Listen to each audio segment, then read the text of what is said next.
ও শুধু ডক্টর মোহাম্মদ ইউনূসকে দায়িত্ব দিয়ে দেন, সাংবাদিক মাহমুদুর রহমানকে কিছুদিন দিন, দেখেন একেবারে দেশ টাইট হয়ে যাবে।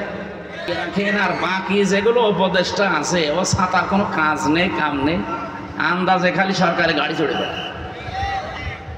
বলেন তো এদেশে মেম্বার, চেয়ারম্যান, মেয়র, এমপি ছাড়া যদি দেশ চলতে পারে যে উপদেষ্টা কি দরকার? সামনে বসা মুসলমান ভাইরা, পর্দার আড়ালের সম্মানিত মা এবং বোনেরা, প্রশাসনের ভাইরা, প্রাণ প্রিয় খুলনাবাসী,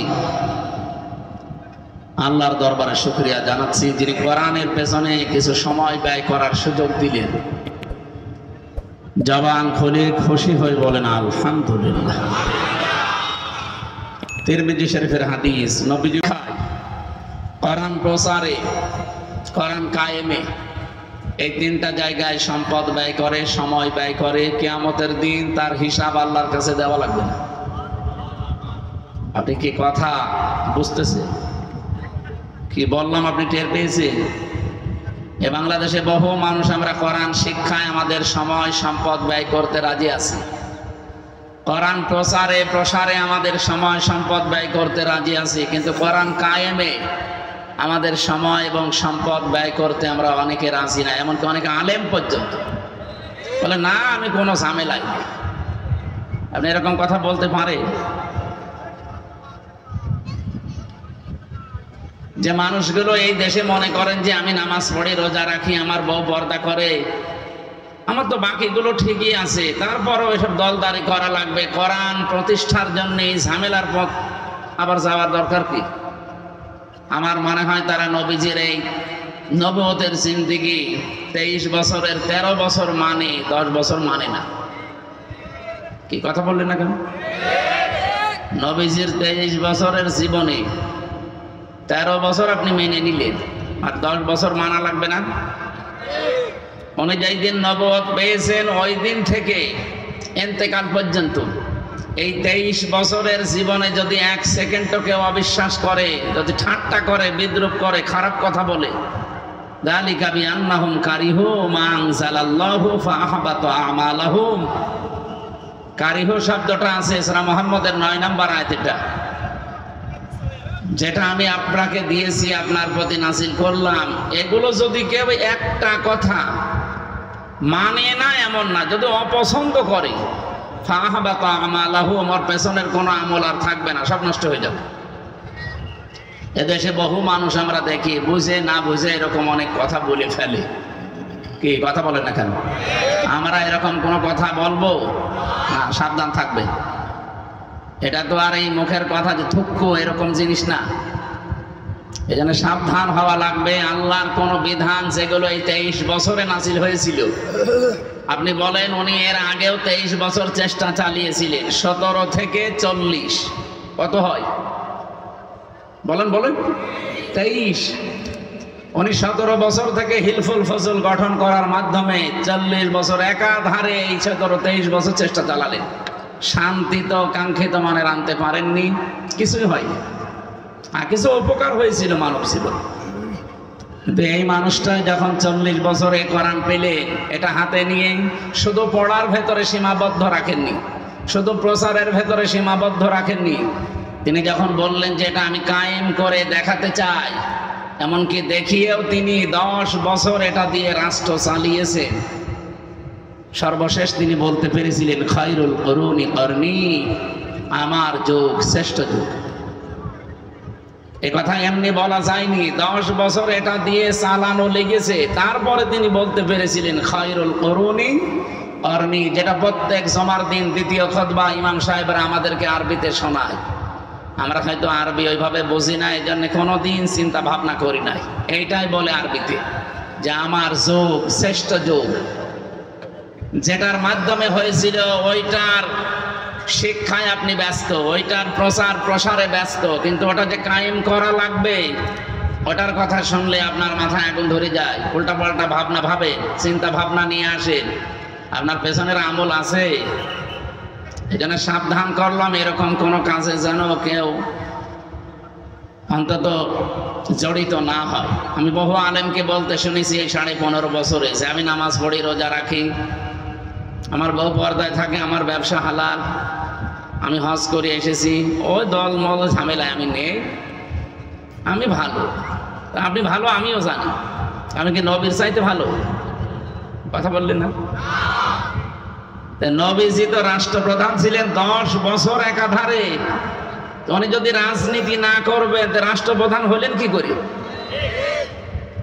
আমাদের এখন যেটা আছে এটাও তো রাজনীতি করা লোক না, তারপরেও রাষ্ট্রপ্রধান হয়ে আছে। কি কথা বলে না কেন? উনি অ্যাক্টিভ, সারা জীবন রাজনীতি ওইভাবে করেছেন না।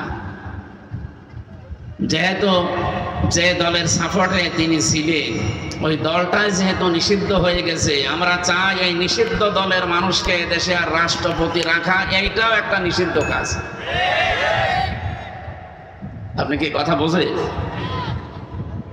আমরা চাই যে নিষিদ্ধ দলের সাপোর্টে যারা ছিল এই মানুষগুলো যদি এখন রাষ্ট্রের কোনো জায়গায় থাকে, তারাও তো নিষিদ্ধ হয়ে গেছে, তাদের দল যেহেতু নিষিদ্ধ, তারা নিষিদ্ধ না? আপনি কোন আইনের ভিত্তিতে, কোন সংবিধানের দোয়াই দিয়ে তাহলে থাকবেন আপনি রাষ্ট্রপতি বলেন? এই জন্য দেশের সবার পক্ষ থেকে আমি মনে হয় আহ্বান জানাতে পারি যে আপনি তাড়াতাড়ি বিদায় নিন। আপনার মতো চুপ করে বসে থাকা মানুষ আর দরকার নেই। এত বড় অবৈধ কাজ 15.5 বছরে দেখার পরও যখন আপনি চুপ করেছিলেন, কারণ নামই তো আপনার চুপ, আপনি চুপ করেই থাকেন। আপনি চুপ করে থাকার কারণেই তো আমরা জাহান্নামে যাচ্ছিলাম। এই জন্য ওনারে বাদ দিয়ে আমার একটা মনে হয় এই বাংলাদেশে এখন অন্তত কিছুদিনের জন্য ডক্টর মোহাম্মদ ইউনূস ওনাকে রাষ্ট্রপতি আর সাংবাদিক মাহমুদুর রহমানকে কিছুদিনের জন্য রাষ্ট্রপ্রধান, প্রধানমন্ত্রী, এই কিছুদিন এগুলো বানিয়ে রাখেন। আর বাকি যেগুলো উপদেষ্টা আছে ও ছাতার কোনো কাজ নেই, কাম নেই, আন্দাজে খালি সরকারি গাড়ি চড়ে বেড়ায়। বলেন তো এদেশে মেম্বার, চেয়ারম্যান, মেয়র, এমপি ছাড়া যদি দেশ চলতে পারে যে উপদেষ্টা কি দরকার? ও শুধু ডক্টর মোহাম্মদ ইউনূসকে দায়িত্ব দিয়ে দেন, সাংবাদিক মাহমুদুর রহমানকে কিছুদিন দেন, দেখেন একেবারে দেশ টাইট হয়ে যাবে। আজকেই লিখেছে পত্রিকায়, আপনারা দেখেছেন, বাংলাদেশে আওয়ামী লীগ নিষিদ্ধ হওয়ার কারণে সবচাইতে বেশি উদ্বেগ প্রকাশ করেছে ভারত। আরে ভাই, আপনার অসুবিধা কি? আপনার কি সেই নেশা এখনো কাটে নাই? এতদিন যে নেশায় ছিলেন ও নেশায় কি এখনো আছেন? ওই যে একটা মলম সাংবাদিক কি যেন হকার ময়ূখ মাঝে মাঝে লাফিয়ে লাফিয়ে বলতো না যে আমরা এই যে চট্টগ্রামের এই 3 জেলা আমরা প্রায় নিয়ে নেব, কারণ ফেনী থেকে চট্টগ্রামের মাঝে একটা চিকন রাস্তা, তো এটা ব্লক করে দিয়ে ওইটা আমরা নিয়ে নেব। আরে ভাই, আপনি কি যৌতুক নেবে? আর মেয়ে তো পালিয়ে গেছে, ও মেয়ের বিয়ে তো মানি না। পালানো মেয়ে আবার যৌতুক কিসে? পালানো মেয়ের যৌতুক হয়? মেয়ে নিয়ে নেবো তারপরে তো। আর আমরা তো মানবো না, কারণ যার সাথে গেছে ওর সাথে তো বিয়ে দেওয়া যাইজ নেই যতদিন মুসলমানই দেওয়া না হবে। আর দাদার এখন যে বয়স, এমনি পাকিস্তানের সাথে নাকানি জমানি খেয়ে ওর সব কিছু গুটিয়ে গেছে। এখন এই বয়সে যদি আপনি মুসলমানই দিতে চান, এই বুড়ো হাসাম পাবেন কোথায়? বুড়ো হাসাম দিয়ে এখন যদি মুসলমানই দিতে চান, আমার মনে হয় অনেক হাসাম আছে, দেখা যাচ্ছে ওই আগা কাটতেছে, গোড়া কেটে ফেলেছে, জীবনের মতো শখ মিটে যাবে দাদা। এমনি ভারতের সংসদে এখন দাদার জীবন শেষ করে ফেলল বিরোধী দলীয়। তারা এখন বলছে কিত কিত কিত কিত কিত কিত। কি করলেন আপনি? দেশটা ডুবিয়ে মারলেন। আমার মনে হয় এই লোকটার যদি লজ্জা থাকতো ও হার্ট স্ট্রোক করে মরেছে। কিন্তু লজ্জা নেই তো, গরুর মদ খাওয়া জাতি। হিন্দু ভাইদেরকে আমরা সম্মান করি, কিন্তু উগ্রপন্থী যারা তাদেরকে ঘৃণা করি আমি। হিন্দু যারা আছেন তাদেরকে ওয়েলকাম জানাচ্ছি, স্বাগতম জানাচ্ছি, কোরআনের অনুষ্ঠানে আপনারা আসেন। কারণ এই কোরআন শরীফ আপনাদের ধর্মের মতো শুধু ঠাকুর আর পুরোহিত পড়বে তা না, এটা হাদা বায়ানুল লিন্নাস, মানুষ যারা তাদের জন্য। কিন্তু ওদেরকে আমরা মানুষ মনে করি না, যারা উগ্র, যারা সন্ত্রাসী। কতগুলো মুসলমানের বাড়ি ঘর আপনি ভেঙে দিলে, ধোয়া ধোয়া তুলে। এমনকি আল্লাহর ঘরে পর্যন্ত আপনারা হাত দিয়েছে। এই পৃথিবীর ইতিহাস পাল্টিয়ে ফেলেছে এই উগ্রপন্থী এই হিন্দুরা। এই জন্য তামাম দুনিয়া তাদেরকে ঘৃণা করে। সৌদি আরবের কাছে কল দিয়েছিল মোদি যে যুদ্ধটা থামান। সৌদি বলছে না, আমরা পারবো না। আমেরিকার কাছে গেছে। আমার মনে হয় আমেরিকা যদি বলতে পারবো না, ও এমনিতেই পাগল হয়েছে। তো যে হচ্ছে কি, 3 দিনে যেভাবে ক্ষতি হয়ে গেছে ওদের, এখন দাঁড়াতে 50 বছর লাগবে। তলে তলে অনেক কিছু ওরা হারিয়ে ফেলেছে অলরেডি। এদেরকে মুরগির বাচ্চার মতো যখন একেবারে সর্বশান্ত করে একটার পর একটা লাশ সাজিয়ে রেখেছে, পৃথিবীতে সবচাইতে বেশি ভয় যারা উগ্র হিন্দু মুশরিক, যারা শিরকে ব্যস্ত, এই মানুষগুলো সবচাইতে বেশি মৃত্যুকে ভয় করে। এটা আমি বানালাম, আমি নিজে দেখেছি এবং কোরআনেরও এই কথা, ওয়ালা তাজিদান্নাহুম আহরাসান নাসি আলা হায়াতি ওয়া মিনাল্লাযিনা আশরাকু। হে নবী, লামে তাকিদ নুনে সাকিলা দিয়েছি, অবশ্যই আপনি দেখতে পাবেন এই পৃথিবীতে যারা মুশরিক, জীবনের প্রতি সবচাইতে বেশি আশঙ্কা এবং আসক্তি তাদের বেশি। আমাকে যখন 17, 18, 19, 20 সালে এই এলাকায় ঢুকতে দিত না, অধিকাংশ সময় আমি ভারতে থাকতাম। কলকাতা, আসাম, মিজোরাম, ত্রিপুরা দিয়ে বহু জায়গা আমি ঘুরেছি। ওদের সাথে মেশার সুযোগ আমি পেয়েছি। আমি দেখেছি সবচাইতে বেশি ভয় করে তারা মরণকে। যদি কোনো মুশরিককে আপনি একটু ভয় দেখাতে পারেন, ওই মেরে ফেলবো, কিন্তু ও আপনাকে বাপ না দোলা ভাই ডাকবে। এখানে যখন একটা একটা করে মরে যাচ্ছিল, তখন কিন্তু ভয় পেয়ে গেছে যে হচ্ছে কি। আর পাকিস্তানের যে সৈন্যগুলো এসেছিল, এরা মরণের ভয় না, লিখিত সই দিয়ে এসেছিল যে আমরা বুনিয়ানুম মারসুস, সীসা গলা প্রাচীরের মতো ঐক্যবদ্ধ হয়ে সই করে সিগনেচার দিয়ে তারপরে তারা আল্লাহর নামে বিদায় নিয়েছে যে আমি মরবো না হয় মারবো। কোরআনে কারিমে আল্লাহ এই আয়াতই দিয়েছেন এইভাবে, ইয়াকাতিলুনা ফি সাবিলিল্লাহি ফায়াকতুলুনা ওয়া ইউকতালুন। তারা লড়াই করে, সংগ্রাম করে আমার আল্লাহর রাস্তায়, হয় মারে নাই মরে। আগে মরে তারপরে মারে, কথা আল্লাহ দেননি। আগে মারে এরপরে মরে। আপনি যদি না মারতে পারেন মরবেন কিভাবে? এই জন্য মারা লাগবে আগে, এরপরে মরার কথা। আর আমরা যদি আগেই মরে যাই, এই জন্যই তো 54 বছর আমরা দাঁড়াতে পারি না। এখন একটা উদ্যোগ অলরেডি নিয়েছে, যেটা একটা আশার আলো দেখতে পাচ্ছি। বিশ্বনবী নিজে, তার বাড়িটা ছিল খেড়ের ছাউনি। আপনি দেখেছেন, ইতিহাস পড়েন, সিরাত ইবনে হিশাম, নবীজির বাড়ি ঘর ছিল খেজুর পাতার পাটি দিয়ে, কিন্তু বাড়ির সামনে সব সময় 24 ঘন্টা 9টা ঘোড়া বাঁধা থাকতো। এই ঘোড়াগুলো খেলা করার জন্য বেঁধে রেখেছিলেন। আজ বিশ্বের 57টা দেশ মুসলিম। আমরা যদি সত্যি এগিয়ে যেতে পারতাম ওদের মতো একটু।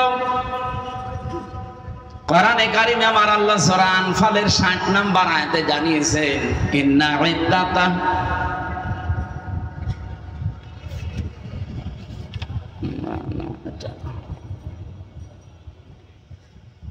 আনফাল না,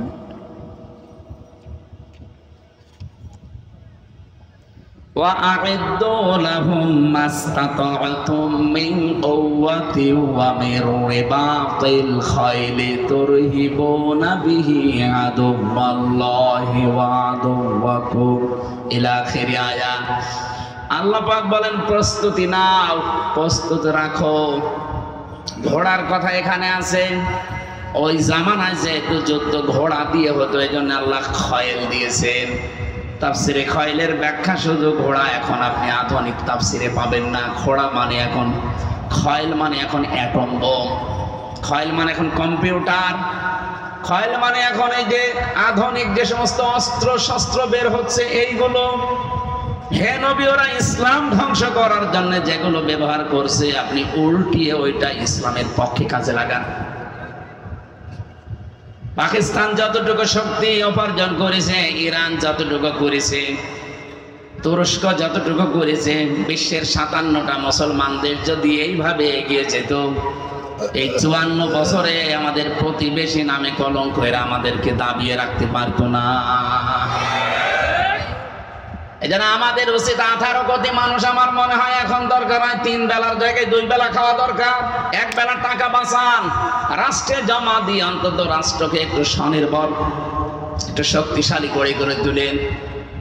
500টা যদি আমরা এরকম নামি দামি রাফায়েলের মতো জিনিসপত্র কিনে রাখতে পারি, ওদিকে আমাদের 53-54 বছরে যাদের সাথে আন্দাজে শত্রুতা করে আসি, তাদের দোষ ছিল, সেগুলো 71 সালে মিটে গেছে। এই মানুষগুলো এবং এখানে এরা আর আশপাশে মুসলিম দেশগুলো সত্যি যদি একটু অ্যাক্টিভ হয়ে থাকে, আমি মালয়েশিয়া দেখলাম 2004 সাল থেকে তারা দাঁড়িয়ে গেছে। সিঙ্গাপুরে যারা আছে, একটা জোলা এলাকা, মাছ ধরে খায়, চারিদিকে সাগর, অথচ দেশটা আজ দাঁড়িয়ে গেছে। আমরা 54 বছরে দাঁড়াতে পারি না, ওরা মাত্র 2004 সাল থেকে 25-21 বছরে দাঁড়িয়ে গেল। আজ বিশ্বের ভেতরে 10টা দেশ যদি কেউ গণনা করে, সিঙ্গাপুরকে 10 নম্বরে রাখা লাগবে। উন্নত বিশ্বের সাথে তাল মিলিয়ে মালয়েশিয়া দাঁড়িয়ে যায়, থাইল্যান্ড দাঁড়িয়ে যায়, আমরা কোথায় আছি? আমি যে কথা আপনাদেরকে বোঝাতে চাই এখান থেকে, হে বাংলার মুসলমানেরা, আল্লাহ পাক আমাদেরকে কোরআনে কারীম যেহেতু শুধু প্রচারের জন্য, শুধু পড়ার জন্য দেয়নি, এটা দাঁড় করানোর জন্যও দিয়েছেন, কায়েম করানোর জন্য, বিজয় করার জন্য। নবীজি আয়াতের পক্ষে একটা হাদিস বলছিলেন, মান ক্বারাআল কুরআনা, যে ব্যক্তি কোরআন শরীফ পড়ে। এটা আমি 3টা শব্দ নিয়ে কিন্তু আরম্ভ করেছি, শুধু কোরআন পড়লে না, পড়ার পরে আপনাকে এটা প্রচারে এগিয়ে আসা লাগবে। প্রচার মানে প্রসার করবেন, শিক্ষা দেবেন। শুধু নিজে পড়বেন তা না, পড়ার পরে এটা যখন প্রচারে লাগবেন, ইয়া আইয়ুহার রাসূল বাল্লিগ মা উনজিলা ইলাইকা মির রাব্বিক, হে রাসূল আপনি প্রচার করেন, তাবলীগ করেন, প্রসার করেন, ছড়িয়ে দেন, ঘোষণা দেন, জানিয়ে দেন। কি জানাবেন? মা উনজিলা ইলাইকা মির রাব্বিক, যেটা আপনার রব আপনার প্রতি নাযিল করেছে, তার নাম কি? বলেন। সুতরাং কোরআনের প্রথম হচ্ছে ইকরা বিইসমি রাব্বিকাল্লাযী খালাক, পড়ো আগে, পড়ার পরেই দ্বিতীয় এটা প্রচার করো। 3 নম্বরে কোরআন শুধু প্রচার করলেই হয় না, নবী যেজন্য পড়ার পরের শব্দ দিয়েছেন, মান ক্বারাআল কুরআনা ফাস্তাযআরাহু, এখানে মাঝখানে ফা আছে, এর পরের শব্দ হচ্ছে এজহার। এখন আমার মনে হয় অনেক মানুষ কথা বলবে, এজহার মানে স্পষ্ট করা, এজহার মানে প্রকাশ করা না। এজহারের আধুনিক অর্থগুলো আপনি দেখবেন তাফসিরে, এবং এই যে আধুনিক যারা ডিকশনারি লেখে, আরবিতে আধুনিক ডিকশনারিগুলো আমি বাইরের দেশগুলো থেকে এখন গিয়েছি, আমাদের দেশের সাথে আমি মিল পাইনি। কয়েকদিন আগে মালয়েশিয়া, কয়েকদিন আগে সৌদি আরব, এই সমস্ত দেশগুলোতে যে লাইব্রেরিতে, এমনকি বাহরাইনে, এই দেশগুলোর লাইব্রেরিতে ঢুকে আমি এই শব্দটার ব্যাখ্যা খুঁজছিলাম, দেখি আধুনিক কিছু পাওয়া যায় কিনা। হ্যাঁ, তারা দিয়েছে এজহার মানে শুধু বিজয়, এজহার মানে শুধুমাত্র প্রচার করা না, প্রকাশ করা না, স্পষ্ট করা না, এজহার মানে বিজয় করা। এজহার মানে আল্লাহর নবী এখানে জানাতে চেয়েছেন, যারা কোরআন পড়ে, কোরআন বোঝে, কোরআন প্রচার করে এবং কোরআনকে এজহার করার চেষ্টা করে, ফাহাল্লা হালালাহু ওয়া হারামা হারামাহু, এর ভেতরে হালালকে হালাল জেনে আঁকড়িয়ে ধরে আর হারামকে হারাম জেনে ছেড়ে দেয়। শব্দের দিকে খেয়াল করেছেন একটু? আমি আলেমদেরকে বলছি, 2 জায়গায় আপনি ফা পেলেন। এখানে কোন শব্দ আল্লাহ যেমন খেলা করার জন্য দেয়নি, নবীজিও কোন শব্দ অনর্থক বলেননি। মান ক্বারাআল কুরআনা দেওয়ার পরে ফাস্তাযআরাহু না দিয়ে এজহার শব্দ দিয়ে আল্লাহর নবী কথা বলতে পারতেন। এত শব্দগুলো বৃদ্ধি করলেন কেন? ফাস্তাযআরাহু, এখানে তা আছে বেশি, ফা আছে বেশি। বাব অনুযায়ী আমরা জানি আর বিগেরা মারে যে শব্দের সংখ্যা মানে অক্ষর যত বেশি বেড়ে যায় তার গুরুত্ব তত বেশি বেড়ে যায়। এখানে আল্লাহর নবী শব্দগুলো বাড়িয়েছেন। ফাস্তাজাহারাহু, ফা শব্দের 19টা অর্থে ব্যবহার হয়, আমরা পেয়েছি বালাগাত মান থেকে। যারা বালাগাত মান্তেক পড়ে বোঝায় দেখবেন ফা 19টার ভেতরে 13 নাম্বার কায়দায় লেখা আছে। বালাগাত মান্তেকের 22 নাম্বার পৃষ্ঠা, চ্যাপ্টার 22 নাম্বার পৃষ্ঠায় দেখেন 13 নাম্বার কায়দা। আমি যা পড়ি কোট করে রাখি।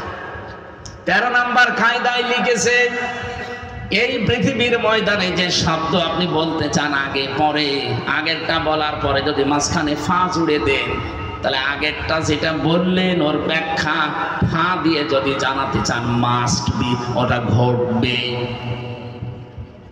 মান কোরআন, কোরআন দেওয়ার পরে নবীজি থেমে যেতে পারতেন। যে ব্যক্তি কোরআন পড়ে, হ্যাঁ কোরআন পড়লেই তো সওয়াব হয়, এক একটা করে 10টা নাকি নবীজি ফজিলের কথা বলতে পারতেন।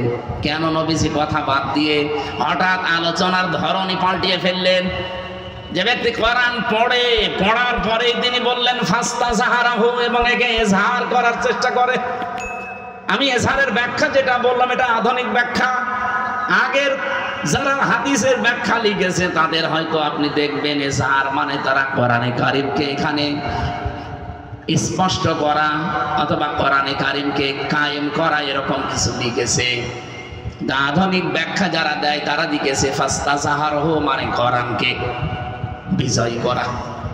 কারণ কোরআন বিজয় যদি না হয় পরের 2টা শব্দ আপনি দুনিয়ায় কার্যকর অবস্থায় দেখতে পাবেন না। আমি কি বলছিলাম, আগের শব্দকে বোঝানোর জন্য পরে যেটা আল্লাহর নবী বা আল্লাহ জানাবেন ওখানে মাঝখানে ফা দিয়ে জানাতে চান যে পরের এই শব্দগুলো যদি কেউ মানতে চায় আগের অবস্থার সাথে মিল করা লাগবে। কোরআন পড়ে আর কোরআনে কারিমকে যারা বিজয়ী করার চেষ্টা করে, কোরআন যদি বিজয়ী হয়ে যায় তাহলে হালালকে হালাল, হারামকে হারাম মানা সহজ। আর কোরআন যদি বিজয় না থাকে হালালকে হালাল জেনেও আপনি মানতে পারবেন না, হারামকে হারাম জেনেও আপনি ছেড়ে দিতে পারবেন না। এমন জায়গা বাংলাদেশে ছিল না? এই কথা নাম ধরা লাগবে।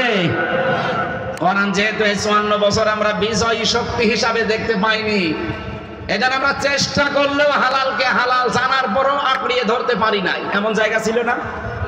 এই কথা বলেন না কেন ভাই? এমনকি হারামকে আমি দেখছি হারাম, জানছি হারাম, ছেড়ে দেওয়া সম্ভব হয়নি, এমন জায়গাও ছিল। এই জন্যই কোরআন এজহার করা লাগবে।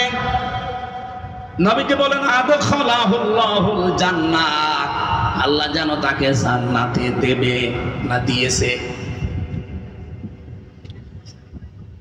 এটা মাসির সিগা।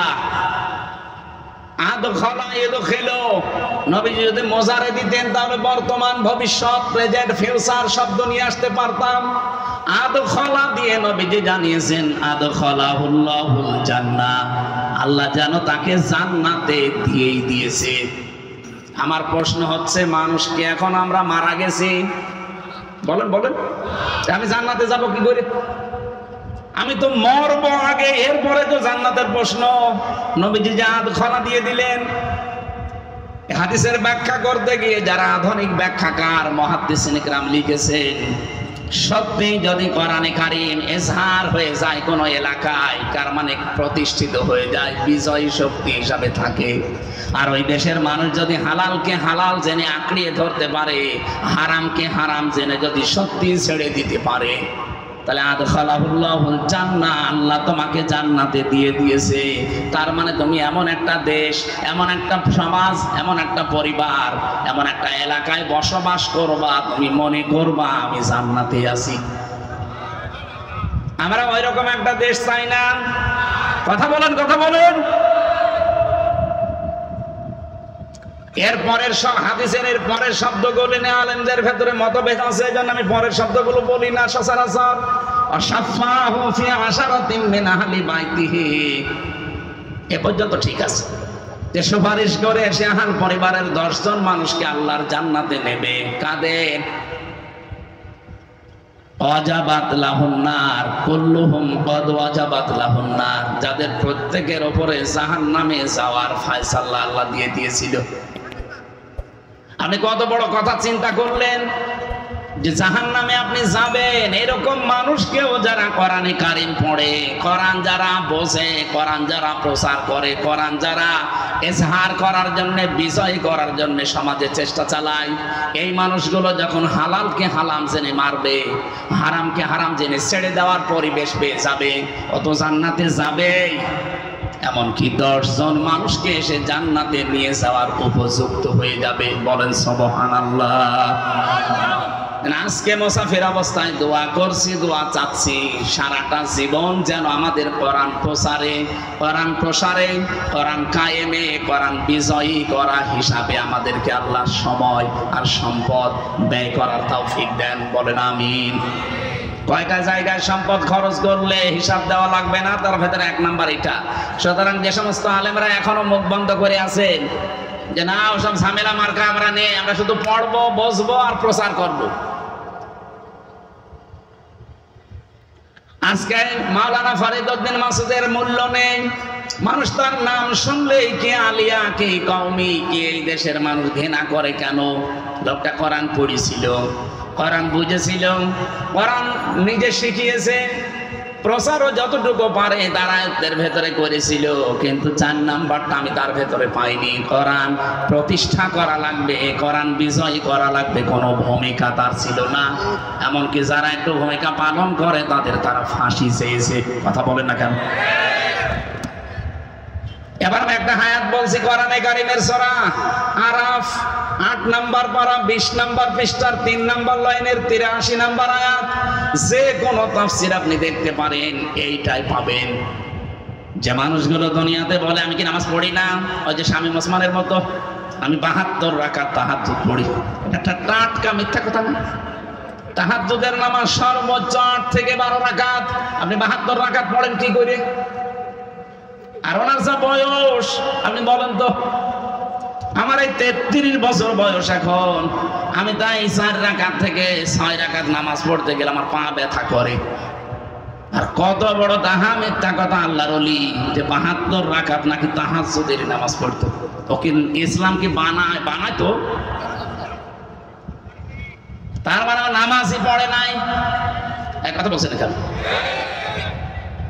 খালি চাপার উপরে ছিল 15 বছর। আজ আর একটা চাপাবাজ দেখলাম ধরা পড়েছে, ডিম খাচ্ছে। এটা একটা টাটকা চাপাবাজ ছিল, সংসদেও চাপাবাজি করত। হ্যাঁ, ফাইটটা যায়, ফাইটেই গিয়েছে। খুলনাবাসী শুধু শোনা না, এখান থেকে এবার জীবনটা মিলাবেন। আসরের নামাজের সময় 2 জন ফেরেশতাকে আমার আল্লাহ পাঠিয়ে দিলেন হযরতে লূত নবী আলাইহিস সালামের কাছে। ভালো করে শুনবেন।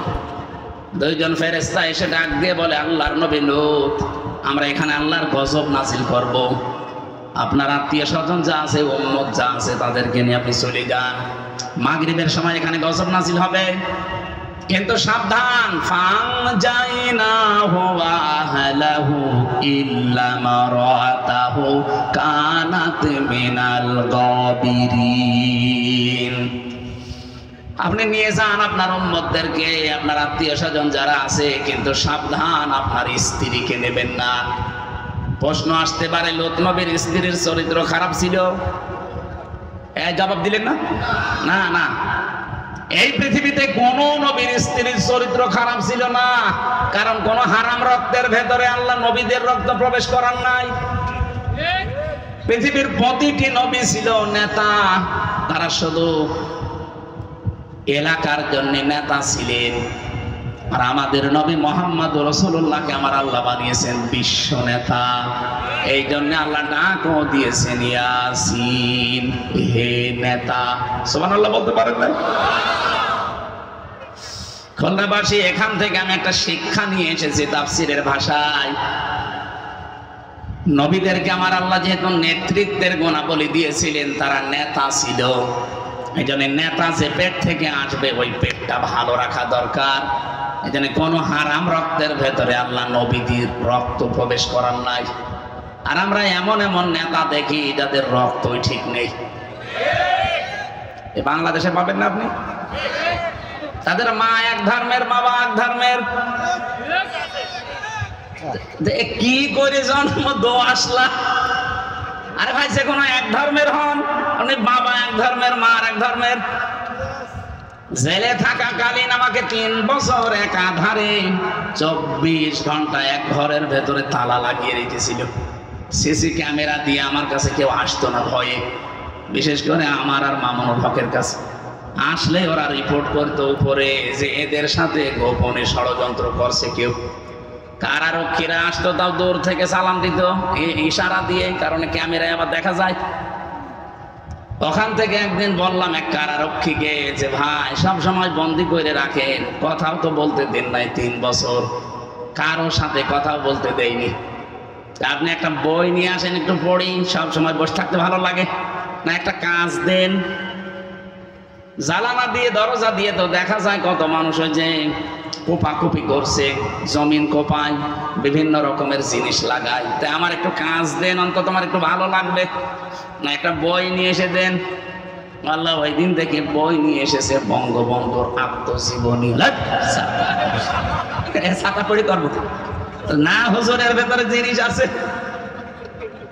এদের সময় যেহেতু কাটে না, সারাদিন সারা রাত ওইটা একই পড়তাম, পুরাটা কয়েকবার শেষ করলাম। বললাম ভাই আর একটা বই নিয়ে আসেন। বই নিয়ে এসেছে বঙ্গবন্ধুর ছেলেবেলা। ও শুধু ওই বঙ্গবন্ধু, আর কোনো বই নেই। পরের সাথে আর একটা বই দিয়েছে বঙ্গবন্ধুর চীন সফর। বললাম আপনার আর বই নিয়ে আসে তো। ওই যে পাশের সেল আছে, হিমেল বিল্ডিং এ থাকে এটিএম আজহারুল ইসলাম, ওনারা যে বলবেন হামজা বই চেয়েছে, দেখবেন বই কারে বলে দেবে। আল্লাহর বান্দা 2টা বই পাঠিয়েছিল, আল্লাহর ইশারা মনে হয় 2টাই তাফসীর, তাফহিমুল কোরআন আর ফি জিলালিল কোরআন। ওখান থেকে যেগুলো নোট করেছিলাম হালকা হালকা, ওইগুলো আজকে কিছু বলবো, থাকবেন না আপনারা? ওখানে যে পড়েছিলাম ওনার জীবনী, আত্মজীবনীর ভেতরে বঙ্গবন্ধুর ছেলেবেলা। আর একটা বই আমি বাইরে এসে কিছুদিন আগে পড়লাম, আমার ফাঁসি চাই। আমার মনে হয় এই বইটা বাংলাদেশে সবার একবার করে পড়া দরকার। হ্যাঁ, কথা বলছেন না কেন? কত মিথ্যা যে আমরা জানি, আর সত্য কি কিছুটা হলো আমার ফাঁসি চাই। মতিয়ার রহমান রেন্টো সাহেবের লেখা, এটা পড়লে আপনি কিছুটা আঁচ করতে পারবেন। এখানে আমি পড়ে দেখেছি যাদেরকে আমরা বিশ্ব নেতা বলে চালাতে চাই, এই মানুষগুলোর বাবা এক ধর্মের, মা আর এক ধর্মের। অথচ কোন নবীর রক্তকে আল্লাহ কোন হারাম রক্তের ভেতরে প্রবেশ করার নাই।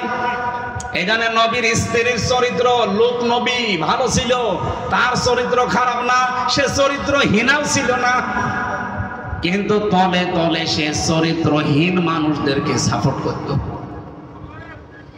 আল্লাহ পাক এই জন্য ইল্লাম রাতাহ দিয়েছেন যে তোমার স্ত্রীকে নেওয়া যাবে না। প্রশ্ন আসলো যে কেন? আমার স্ত্রী তো ভালো, সে চরিত্রহীনা না, সে চরিত্র খারাপও তার না, কিন্তু চরিত্রহীনদেরকে সাপোর্ট করার কারণে আল্লাহ তাকে ধ্বংস করে দিলেন। অখলনাবাসী বিবেকের কাছে প্রশ্ন করেন, অনেকেই বলে হুজুর আমি ভালো তো, আমার ব্যবসা হালাল, আমার বউ পর্দায় থাকে, আমি 5 ওয়াক্তের জায়গায় তাহাজ্জুদ মিলে 6 ওয়াক্ত নামাজ পড়ি, আমি হজ করে এসেছি, এটা আমিও জানি। কিন্তু বহু মানুষ এরকম আছে, তারা তলে তলে চরিত্রহীন মানুষদেরকে সাপোর্ট করে। এ খুলনায় নেই? বলেন, যারা চরিত্রহীন মানুষদেরকে সাপোর্ট করেছিলেন, আপনাকেও লূত নবীর স্ত্রীর সাথে জাহান্নামে যাওয়া লাগবে।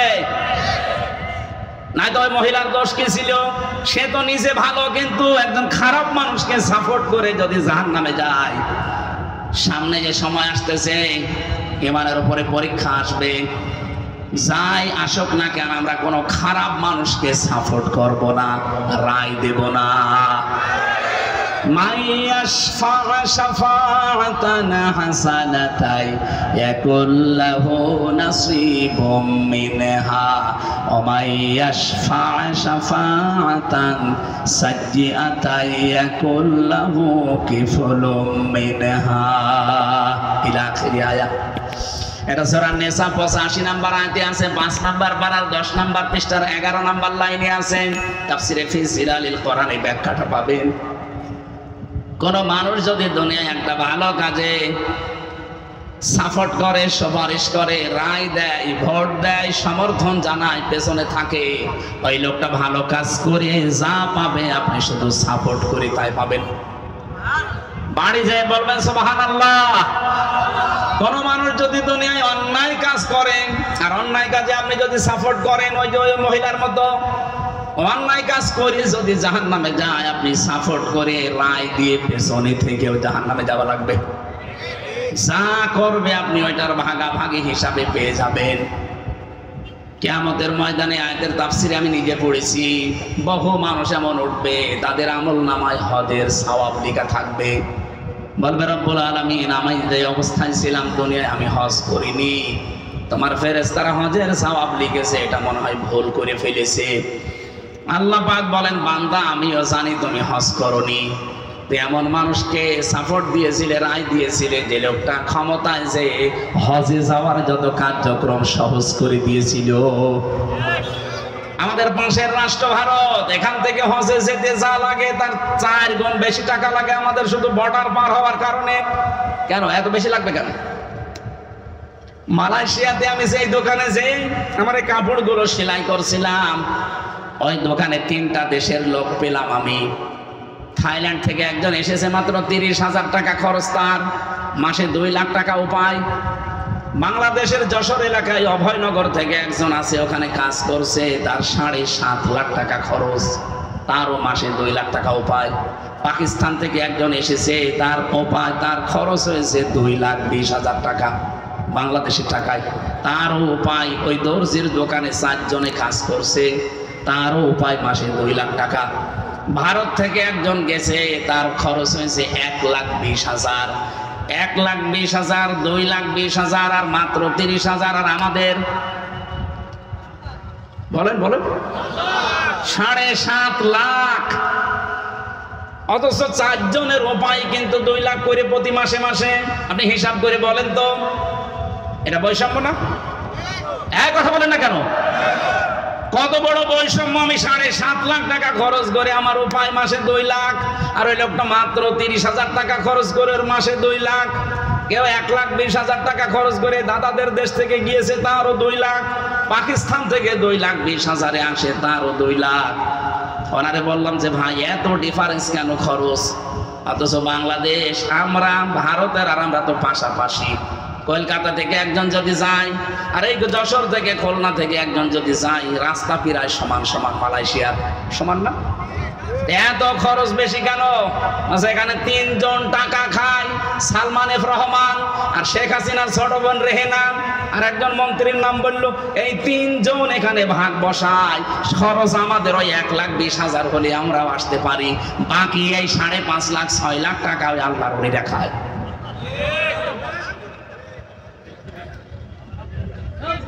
হাসিনার সাওয়াল বিদেশে পড়তে 450 কোটি টাকা খরচ করেছে। এই টাকাগুলোকে ওর বাবার টাকা। একটা ছেলে পড়াতে যদি 450 কোটি টাকা খরচ হয়,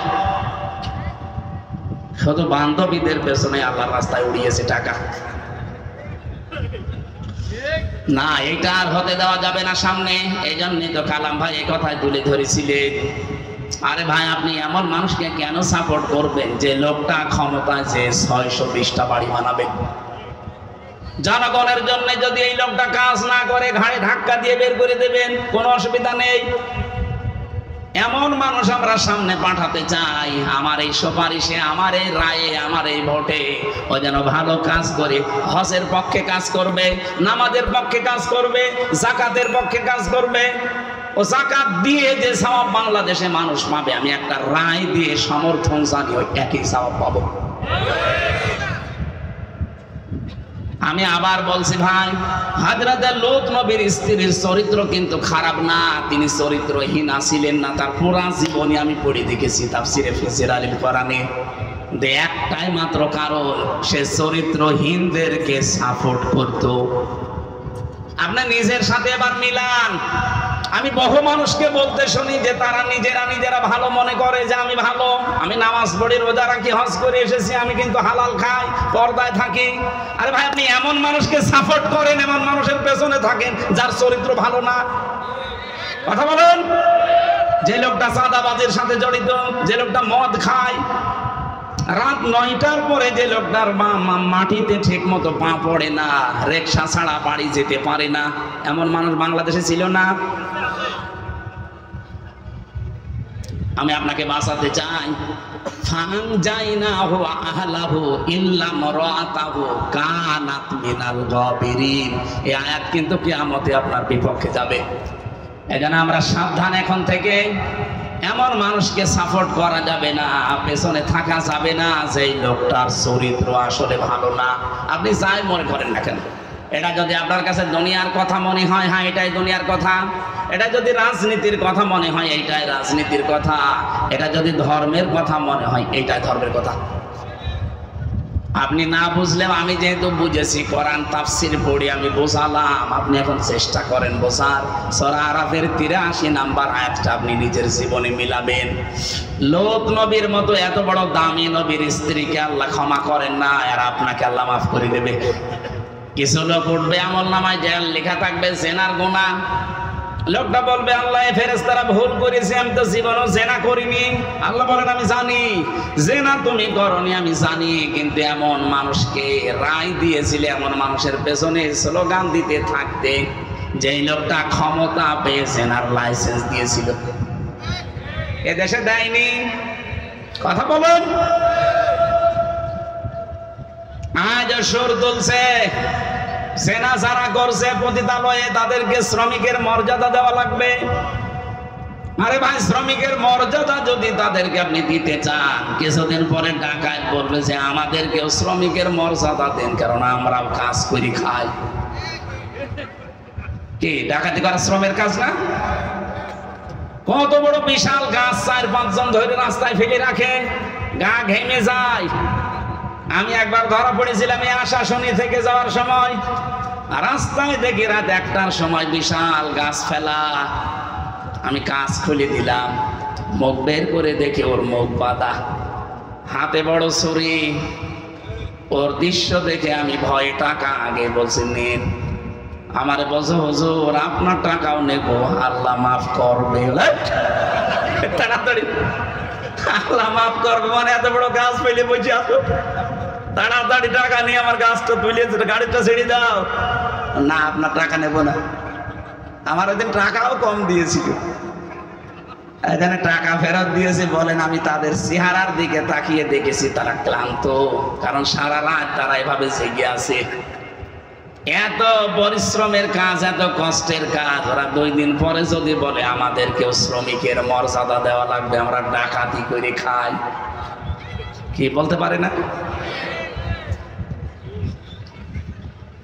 কমিশনে বসে বসে এই সমস্ত রিপোর্টগুলো দিয়েছিল, সব রিপোর্টগুলো এখন বাতিল ঘোষণা সামনে আসতেছে, কারণ এগুলো একটাও জমা দেওয়ার মতোই না। আমার মাঝে মাঝে 318 পৃষ্ঠাটা পড়া আমি পড়ে দেখেছি।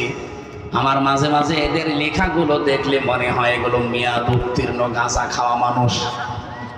মেয়াদালা গাঁজা খেলেও তো মানুষ এত উল্টাপাল্টা কথা লিখতে পারে না। বলছে, দেহ আমার, সিদ্ধান্ত আমার। দেহ আপনার মানে এ দেহ আপনার বাপ দিয়েছে। আপনার বাবা আমার তো দায়িত্ব ছিল শুধু বিছানায় থাকা, বাকি যা করার কে করেছে? বলেন বলেন। ফালিয়ানজুরিল ইনসানু মিম্মা খুলিকা মিম্মা দাফিকি ইয়াখরুজু মিন বাইনিস সুলবি ওয়াত তারাইব। রব্বুল আলামিন জানিয়েছেন, মানুষকে একটু গবেষণা করে না, নজর করে না, ভালো করে দেখে না। নাজারা মানে গবেষণা করে দেখা। একটু চিন্তা ভাবনা করে কি মানুষ দেখে না যে কি জিনিস দিয়ে আমি তারে বানালাম? বাবার স্ফলিঙ্গ দিয়ে দ্রুত গতিতে বের হয়ে যাওয়া ওই নাপাক পানি দিয়ে আমি আল্লাহ তাকে বানিয়েছি। এটা আমার আল্লাহ একটা মজার শব্দ ব্যবহার করেছেন, সুলবুন আত-তারাইব। তাফসীরে দেখেছি সুলবুন বলা হয় পুরুষের লজ্জা স্থানকে, এটা 1 বচন দিলেন আল্লাহ। আর তারাই বেটা মেয়েদের লজ্জাস্থান বলার সময় আল্লাহ বহু বচন দিয়েছেন। মুফাসসির লিখেছেন এই জন্য আমার আল্লাহ এক বচন আর বহু বচন দিলেন, কারণ দুনিয়াতে সন্তান নিয়ে আসার জন্য বাবার চাইতে মায়ের কমপক্ষে 3 গুণ কষ্ট বেশি হয়। 10 মাস 10 দিন পেটে রাখার এই কষ্ট দুনিয়ার কোন বাবা আজ পর্যন্ত টের পেয়েছে? বলেন বলেন। আরে টের পাবেও না কোনোদিন। 2 নম্বরে পৃথিবীতে নিয়ে আসার যে কষ্টটা ডেলিভারির, এটা আজ পর্যন্ত কোনো বাবা টের পায়নি, এটা টের পেয়েছে কে? মা। 3 নম্বরে 2 বছর পর্যন্ত কমপক্ষে তারে দুধ খাওয়ানো লাগে, যদিও দুধ খাওয়ানোর দায়িত্ব মায়ের না। দুধ খাওয়ার দায়িত্ব কার? আল্লাহ। আল্লাহ দুধ খাও। কোথায় আছেন আপনি? এদিকে তাকান। এখানে আমি আলেমদেরকে এবার বলছি, কিভাবে কোরআন পড়েন আমি জানি না, এটা পরিচিত আয়াত, কিন্তু সূরা বাকারা 233 নম্বর আয়াতটা আমরা পড়ে দলিল দেই। ওয়ালা ওয়ালিদাতু ইরদি'না আওলাদাহুন্না হাওলাইনি কামিলাইনি লিমান আরাদা আইয়ুতিম্মার রাদা। যেহেতু লিমান আরাদা আইয়ুতিম্মার রাদা এটা মুযাক্কার শব্দ, আমি আল্লাহ আদেশ দিয়েছি সন্তানকে 2 বছর দুধ খাওয়ানো লাগবে, এই দায়িত্বটা বাবার। মুযাক্কার দিয়েছেন, এটা পুরুষবাচক শব্দ, নারীবাচক শব্দ আল্লাহ দেননি। মুয়ান্নাস আল্লাহ না দিয়ে মুযাক্কার দিলেন। আল্লাহ পাক নারী শব্দ না দিয়ে পুরুষবাচক শব্দ দিয়েছেন এই জন্যে, কারণ দুধ খাওয়ানোর দায়িত্ব পৃথিবীতে কোনো মায়ের না, এই দায়িত্বটা আল্লাহ দিয়েছে বাবাকে। আপনি বলেন তো, আদম নবী থেকে শুরু করে আজকের দিন পর্যন্ত কোন বাবা আজ পর্যন্ত সন্তানকে দুধ পান করিয়েছে? বলেন বলেন। তাহলে আয়াতটা আপনি কিভাবে ব্যাখ্যা করবেন করেন তো? যেহেতু বাস্তবতার সাথে মিলছে না। আল্লাহ বলছেন আমি দায়িত্ব দিয়েছি দুধ খাওয়ানো, এটা পুরুষের। লিমান আরাদা এটা মুযাক্কার শব্দ, লিমান আরাদা আইয়ুতিম্মার রাদা এটা মুয়ান্নাস না, মুযাক্কার। আপনি মিলাবেন কি করে? আপনি বলেন। বাবার দায়িত্ব, এটা মায়ের না। মা যদি দায়িত্ব পালন না করে দুধ খাওয়ানোর মায়ের গুনাহ হবে না। কথা বুঝতেছেন? মায়েকে বলা মনে হয় আমার ঠিক হচ্ছে না, কারণ আমার ম্যাডাম যদি এখন লাইভ দেখে, আমার ওই ছোট বাচ্চার বয়স এখন 7 মাস, ও বাড়ি গেলে যদি বলে হুজুর এদিকে আসেন, কি ওয়াজ করলেন, ওয়াজ আপনারা এবার খাওয়াবো। কারণ মেয়ের দুধ খাওয়ানোর দায়িত্ব বাবার, আমার না। আপনার মেয়ে আমি দুধ খাওয়িয়ে দেব, কিন্তু বছরে বছরে 10 লাখ টাকা দেওয়া লাগবে, না আপনার মেয়ে আপনি নিয়ে যান। এটা মুসিবতে পড়ে যাবো না? মাইকে বলবো না, থক্কু। সম্মানিতা মা বোনেরা, আসলে দায়িত্বটা আপনার না, বাবারই দায়িত্ব। আপনার আছে, দয়া করে পালন করে দেন, এজন্য আপনাদেরকে ধন্যবাদ। নবীজিও জানিয়েছেন, কোন মা যখন সন্তানের মুখে প্রথম ফোঁটা দুধ দেয়, একটা মরা মানুষ চিন্তা করে দিলে যে সওয়াব হয়, ওই সওয়াব আল্লাহ মাকে দান করেন। আপনাদের যে তারাইবের বহু বচন বলছিলাম, এমনি এমনি আপনাদের মর্যাদা আল্লাহ বাড়িয়ে দেননি।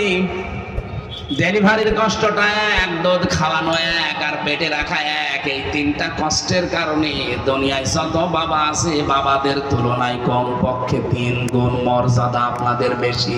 বলেন সুবহানাল্লাহ। দুঃখজনক হলেও সত্য, বহু জায়গায় এখন আমরা দেখতে পাচ্ছি হাজারো পরিবারে এই মায়ের মর্যাদা 3 গুণ না, 1 গুণ সন্তান আমরা দিতে পারছি না। কথা বলছেন না কেন? মায়ের এই মর্যাদা 3 গুণ যেখানে দেওয়ার দরকার, বাবার চাইতে 1 গুণও দিতে পারছি না। আর এর পেছনে দায়ী অধিকাংশ পরিবারে তার বউ। বউগুলোর কারণে সন্তান মন থেকে চাইলেও পারে না। সেদিন আমি রাঙ্গামাটি গিয়েছিলাম জেলখানায় যাবার আগে। আসার সময় দেখি একটা বৃদ্ধাশ্রম। কমিটির লোককে বললাম আমার একটু নিয়ে চলো দেখি, কারণ বৃদ্ধাশ্রম দেখার আমার খুব শখ। ভেতরে যে দেখি কলেজের এক অধ্যাপক BCS ক্যাডার, উনি পা ধরে কাঁদতেছে মায়ের। ওর মা বলছে, বাবা আমি যখন মারা যাব আমার মাথার উপরে যে ফ্যান আছে এই ফ্যানটা পাল্টিয়ে নতুন ফ্যান লাগিয়ে দিবি, এই ফ্যানটা চলে না। ছেলেটা কৌতূহলে জিজ্ঞাসা করছে, মা তুমি তো মরে যাবে, তখন আবার ফ্যান কি হবে?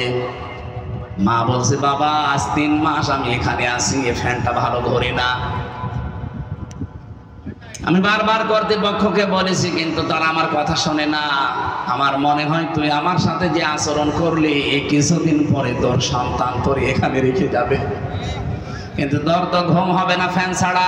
ছোটবেলা থেকে তোকে আমি বাতাস দেওয়া ছাড়া ঘুম পাড়াতে পারি না, তোর কষ্ট হয়ে যাবে, এজন্য তোকে আগে থেকে সতর্ক করলাম, ফ্যানটা আগে পাল্টিয়ে দিস, তোরই উপকার হবে। হঠাৎ দেখি ওর মা ওর হাতের ওপরই মরে গেল। কান্নাকাটি করছিল আর আমার দিকে তাকিয়ে বলছে, হুজুর আমার দিকে আপনি খারাপ ধারণা করবেন না, এই দোষ শুধু আমার একা না, এ দোষ আমার বউ। আমার 2টা ছেলে মেয়ে আছে, তাদের মুখের দিকে তাকিয়ে আমি তালাকও দিতে পারি না। 3 মাস আগে এই বউ আমারে বারবার বলেছে, এই বুড়ি থাকলে আমি তোমার ভাত খাবো না। বাধ্য হয়ে পরিবার বাঁচাতে আমার মাকে রেখে গিয়েছিলাম এই বৃদ্ধাশ্রমে। 3 মাস হয়ে গেল, আজকে আমার মাটা মরে গেল। দুনিয়াতে নাম ধরে ডাকার মতো আমার আর কেউ নেই। খুলনাবাসী, আমার তো মনে হয় শুধু রাঙ্গামাটির ওই প্রফেসর না, এখানে বহু মানুষ আমরা বসে আছি যারা সন্তানের কাছে আর পুত্রবধূর কাছে ওই মহিলার মতো। তাদের হক আদায় 3 গুণ তো দূরের কথা, 1 গুণও আজ পারছি না। আমাদের একটু খেয়াল করা দরকার ভাই। আল্লাহ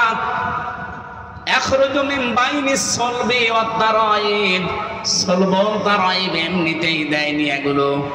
যারা আজ বললেন যে দেহ আমার, সিদ্ধান্ত আমার, এটা কোরআনে কারিমের ব্যাপারে তহমত দেওয়া, আপনি মনে হচ্ছে কোরআনের বিরুদ্ধে মামলা দিয়েছেন। আপনি কি করে বলতে পারেন যে দেহ আমার, সিদ্ধান্ত আমার? দেহ আল্লাহর সিদ্ধান্ত। বলেন বলেন।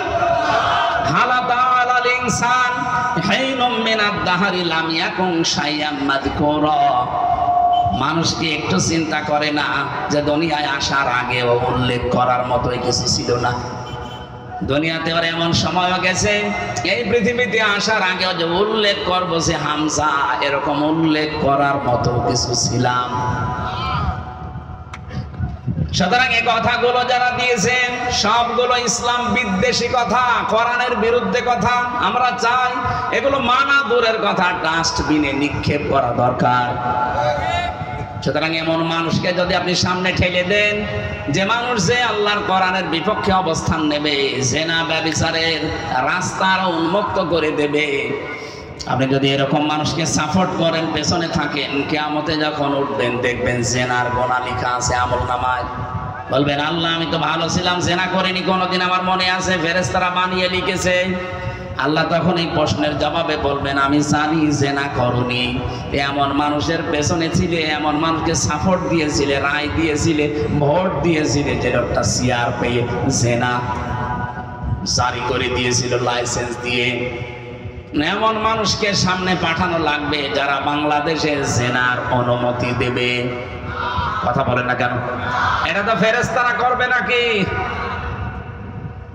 এই কথা বললে যে আপনি রাজনীতি মনে করেন, আপনি যে ধরা খাবেন আপনি টের পাচ্ছেন। লূত নবীর স্ত্রী ধরা খেয়ে বসে আছে। বাংলাদেশে বহু মানুষ এগুলো বোঝার পরও না বোঝার ভান করে ধরা খেয়ে বসে আছে। যারা যেভাবে চলে যাচ্ছে আপনি তাকান তাদের দিকে, আমার মনে হয় কবর খুঁড়লেও আপনি শাস্তি দেখতে পাবেন। বারবার আপনাকে বাঁচানোর জন্য আমার কি দরকার ছিল এগুলো কথা বলা? আর আমি তো কোরবানির আয়াত পড়েছি, কোরবানির দিকে চলে যেতে পারতাম, কিন্তু আমি কোরআন হাদিস যা পড়ে বুঝতে পারছি, দেশে বহু মানুষ অন্যায়, চরিত্রহীন, খারাপ মানুষকে শুধু সাপোর্ট দিয়ে জাহান্নামে চলে যাচ্ছে, ওই লূত নবীর স্ত্রীর মতো। আল্লাহ আমাদের সবাইকে যেন অন্তত বোঝার মধ্যে সম্মতি দান করেন, বলেন আমিন। প্রথম কথায় কি বুঝলাম? এই দুনিয়াতে যদি কেউ কোরআনের পেছনে সময় এবং সম্পদ ব্যয় করে, কিয়ামতের দিন তার জবাব আল্লাহর কাছে দেওয়া লাগবে। বলেন বলেন।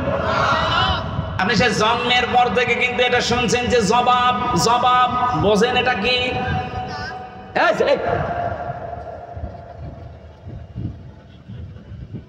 এই শব্দটা যে কত কঠিন।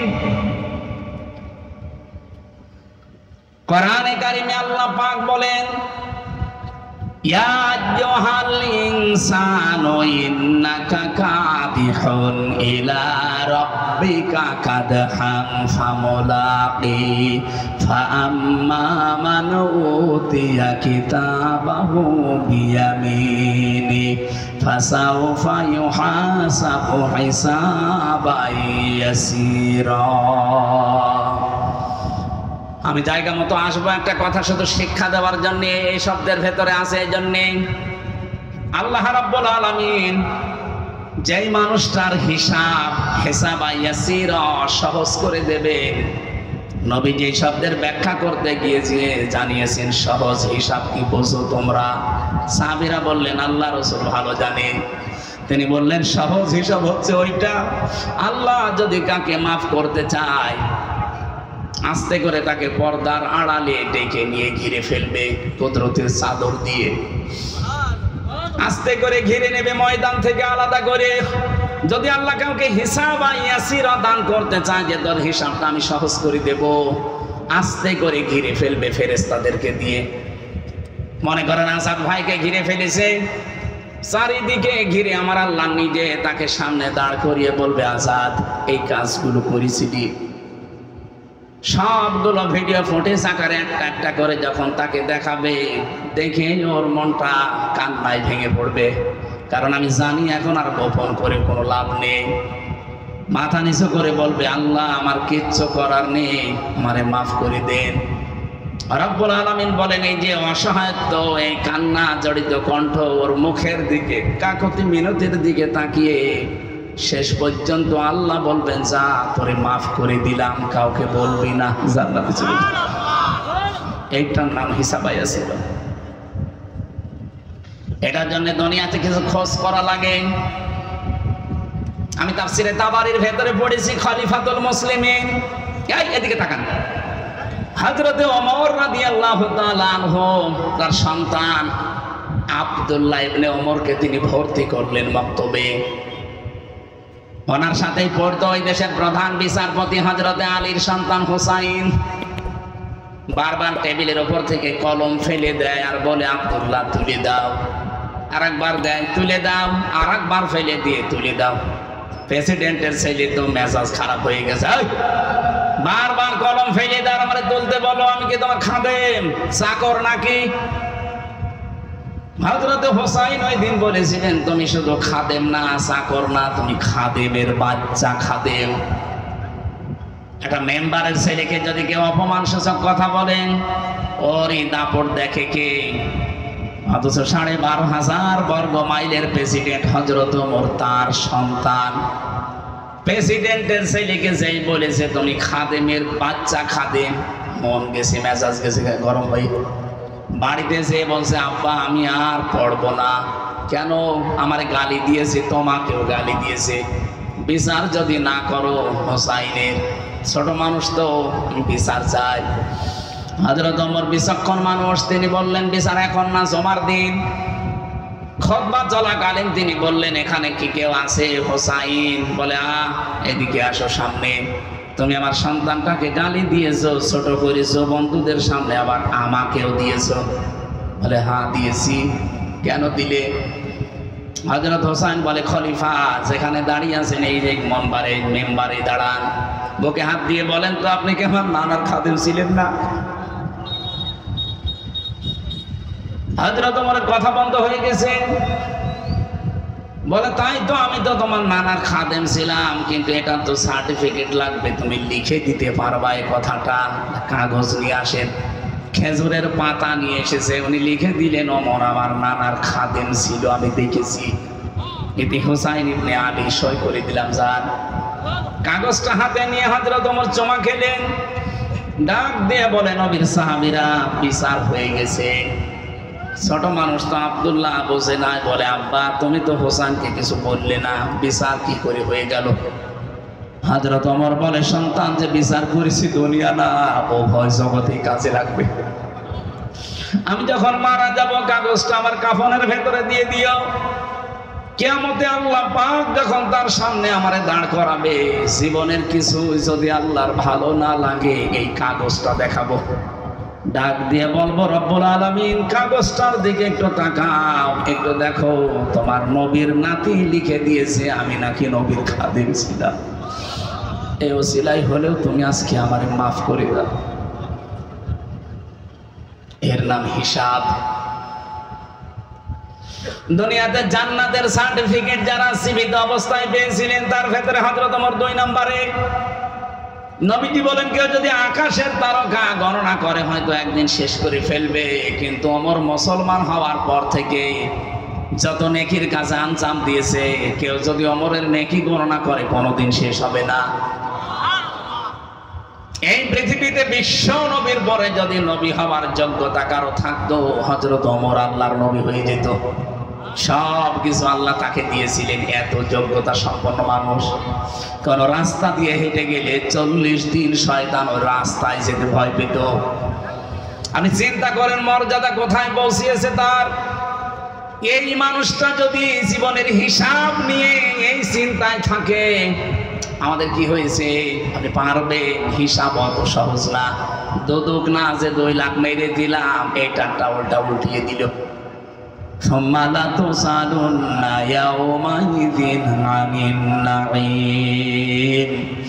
আল্লাহ প্রতিটি নিয়ামতের পুঙ্খানুপুঙ্খানু জিজ্ঞাসা করবেন। আপনাকে আল্লাহ মেধা দিয়েছেন, মেধা কি কাছে কাটালেন এটার জিজ্ঞাসা হবে। আপনাকে লেখনী শক্তি দিয়েছিল, কিভাবে লিখলেন, কার বিরুদ্ধে লিখলেন, কার পক্ষে লিখলেন এটার হিসাবও দেওয়া লাগবে। সম্পদ কামাই করেছিলেন কি করে খরচ করলেন ওইটাও দেওয়া লাগবে। এই জন্য হিসাব বড় কঠিন জিনিস, আমরা এখনো টের পাইনি।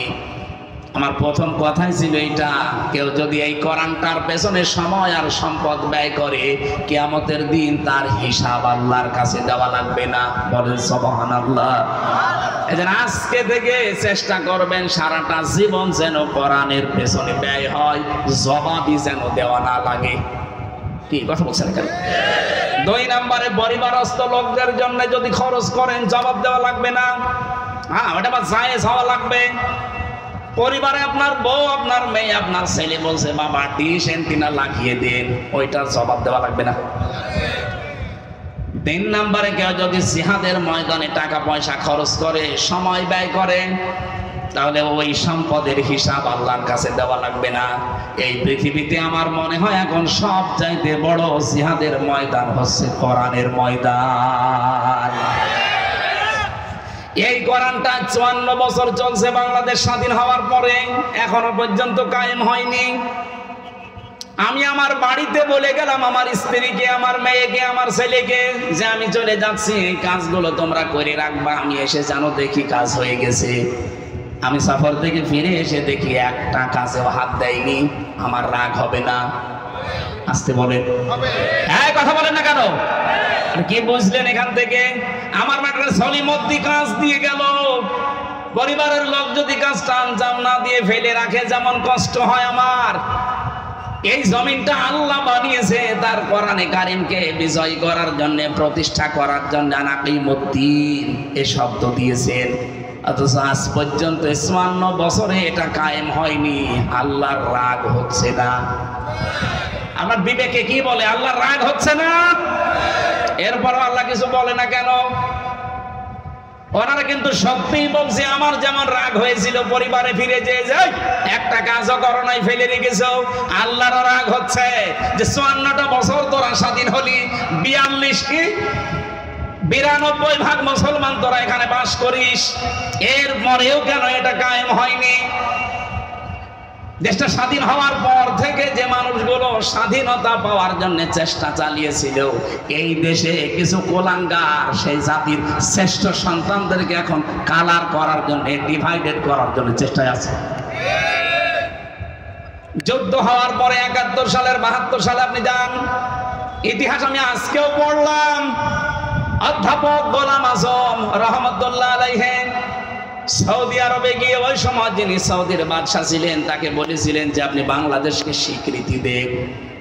সৌদির বাদশাহ ওই সময় বলেছে না, আমি দেব না, কারণ দেশটাতে বঙ্গবন্ধু ধর্ম নিরপেক্ষ মতবাদ কায়েম করেছে, আর যেটা ভারত চায় সেইটাই চলছে, আমি এ দেশের স্বীকৃতি দেব না।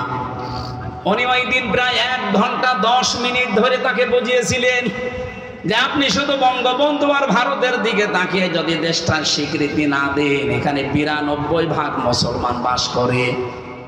এই মুসলমানগুলো আস্তে আস্তে দিন যত যাবে তারা ধর্ম নিরপেক্ষ মতবাদের এই চাপায় পড়ে শেষ পর্যন্ত ওরা আল্লাহর সাথে শিরিক করবে। আপনি কিয়ামতে জবাব দেবেন কি? আপনি জবাব দেবেন কি বলেন? উনি যখন জবাব দিতে পারে না, উত্তর দিতে পারে না, শেষ পর্যন্ত বলেছে ঠিক আছে আমি স্বীকৃতি দিলাম। এই স্বীকৃতি আদায় করার জন্য বাংলার যে শ্রেষ্ঠ সন্তান চেষ্টা চালিয়েছে ভাষা সৈনিক, আজ তাকে কালার করার জন্য কিছু কোলাঙ্গার ফুটে পড়ে লেগেছে। কথা বলেন না কেন? বলে পাকিস্তানের যারা সহযোগী রাজাকারদের, আরে ভাই ওই সময় যারা যুদ্ধ অপরাধ করেছে তারা হচ্ছে পাকিস্তানের সেনারা। আর ওই সময় এই দেশে যাদের নামে মামলা হয়েছে, আমি আজকেও পড়লাম 37,471টা মামলা হয়েছিল। 37,471টা মামলা হয়েছিল ওই সময়। আপনি পুরা মামলার একটা একটা করে সব আমি কপি করে রেখেছি, আজকে পুরাটা আজ দিনের বেলায় পড়লাম। একটা জামাতের কর্মীর নামে, নেতার নামে কোনো মামলার তালিকা নেই। আপনি এরপরেও কেন মিথ্যা তহমতে 54 বছর দিয়ে যাচ্ছেন এই মাজলুম দলটার উপরে বলেন? আর একটা মীমাংসিত জিনিস আমার সামনে নিয়ে এসে কোন কারণে বাতিলদেরকে আমাদের বিরুদ্ধে, এই দেশের জনগণের বিরুদ্ধে লাগাতে চান? যারা বলে এই দেশের মানুষ পাকিস্তানপন্থী, এ কথা যারা বলবে অবশ্যই তারা ভারতপন্থী। এই কথা বলেন না কেন? আমার মনে হয় যারা ভারতপন্থী, ভারত প্রীতি দেখাবে এসেছেই হোক, উপদেষ্টা হোক আর দেশের যেই হোক, করে ন্যাংটা করে পিটানো লাগবে। নাউজুবিল্লাহ, ন্যাংটা করে পিটানোর কথা বলেছে। নাউজুবিল্লাহ, দেশ যে ডিভাইডেড করে দিচ্ছে, এই ভুয়া ধোয়া তুলেই তো 54 বছর আমাদেরকে আলাদা করে রেখেছিল। এই কথা বলেন না কেন? কোরবানির ইতিহাস শুনতে আসে, আজকে আসার সময় কানে কানে বলছে হুজুর কোরবানির কথা বলবেন। আরে ভাই, কোরবানি কি বলছেন আপনি? যার কাছ থেকে আপনি কোরবানি পেলেন তিনি আমাদের জাতির পিতা ইব্রাহিম আলাইহিস সালাম। উনি যখন সন্তানের গলায় ছুরি লাগাবেন, ওই সময় আমার আল্লাহ তাকে ডাক দিয়ে কি বলেছিলেন, ওইটা যদি বাংলাদেশে আজ মেনে নিতে পারেন, আল্লাহর কসম এই কোরবানির আগে এই দেশে ইসলাম কায়েম হয়ে যাবে। আর 22 দিন আছে, 22 দিনে কায়েম করা সম্ভব। আপনি একটু মিলান, ওটা আছে সূরা সাফফাতের ভেতরে আছে, ফালাম্মা আসলামা ওয়া তাল্লাহু লিল জাবিন। ভালো করে খেয়াল করুন, আল্লাহ বলেন ফালাম্মা, অতঃপর যখন, আসলামা 2 বছর, আল্লাহ বলেন দুইজনেই যখন এগ্রি হয়ে গেছে, রাজি হয়ে গেছে, সম্মত হয়েছে, ওয়া তাল্লাহু লিল জাবিন, এবং তার সন্তানটাকে জবাই করার জন্য যখন রাজি, একজন রাজির কথা আল্লাহ বলেন নাই, আসলামা 2 বছর। হযরত ইব্রাহিম 86 বছর বয়সে সন্তানটা পেয়েছিলেন, তিনি এই সন্তানকে জবাই করার জন্য যখন রাজি। 2 নম্বরে ইসমাইল নবী, এত শখের এত আদরের সন্তান, 13 বছর বয়স মাত্র।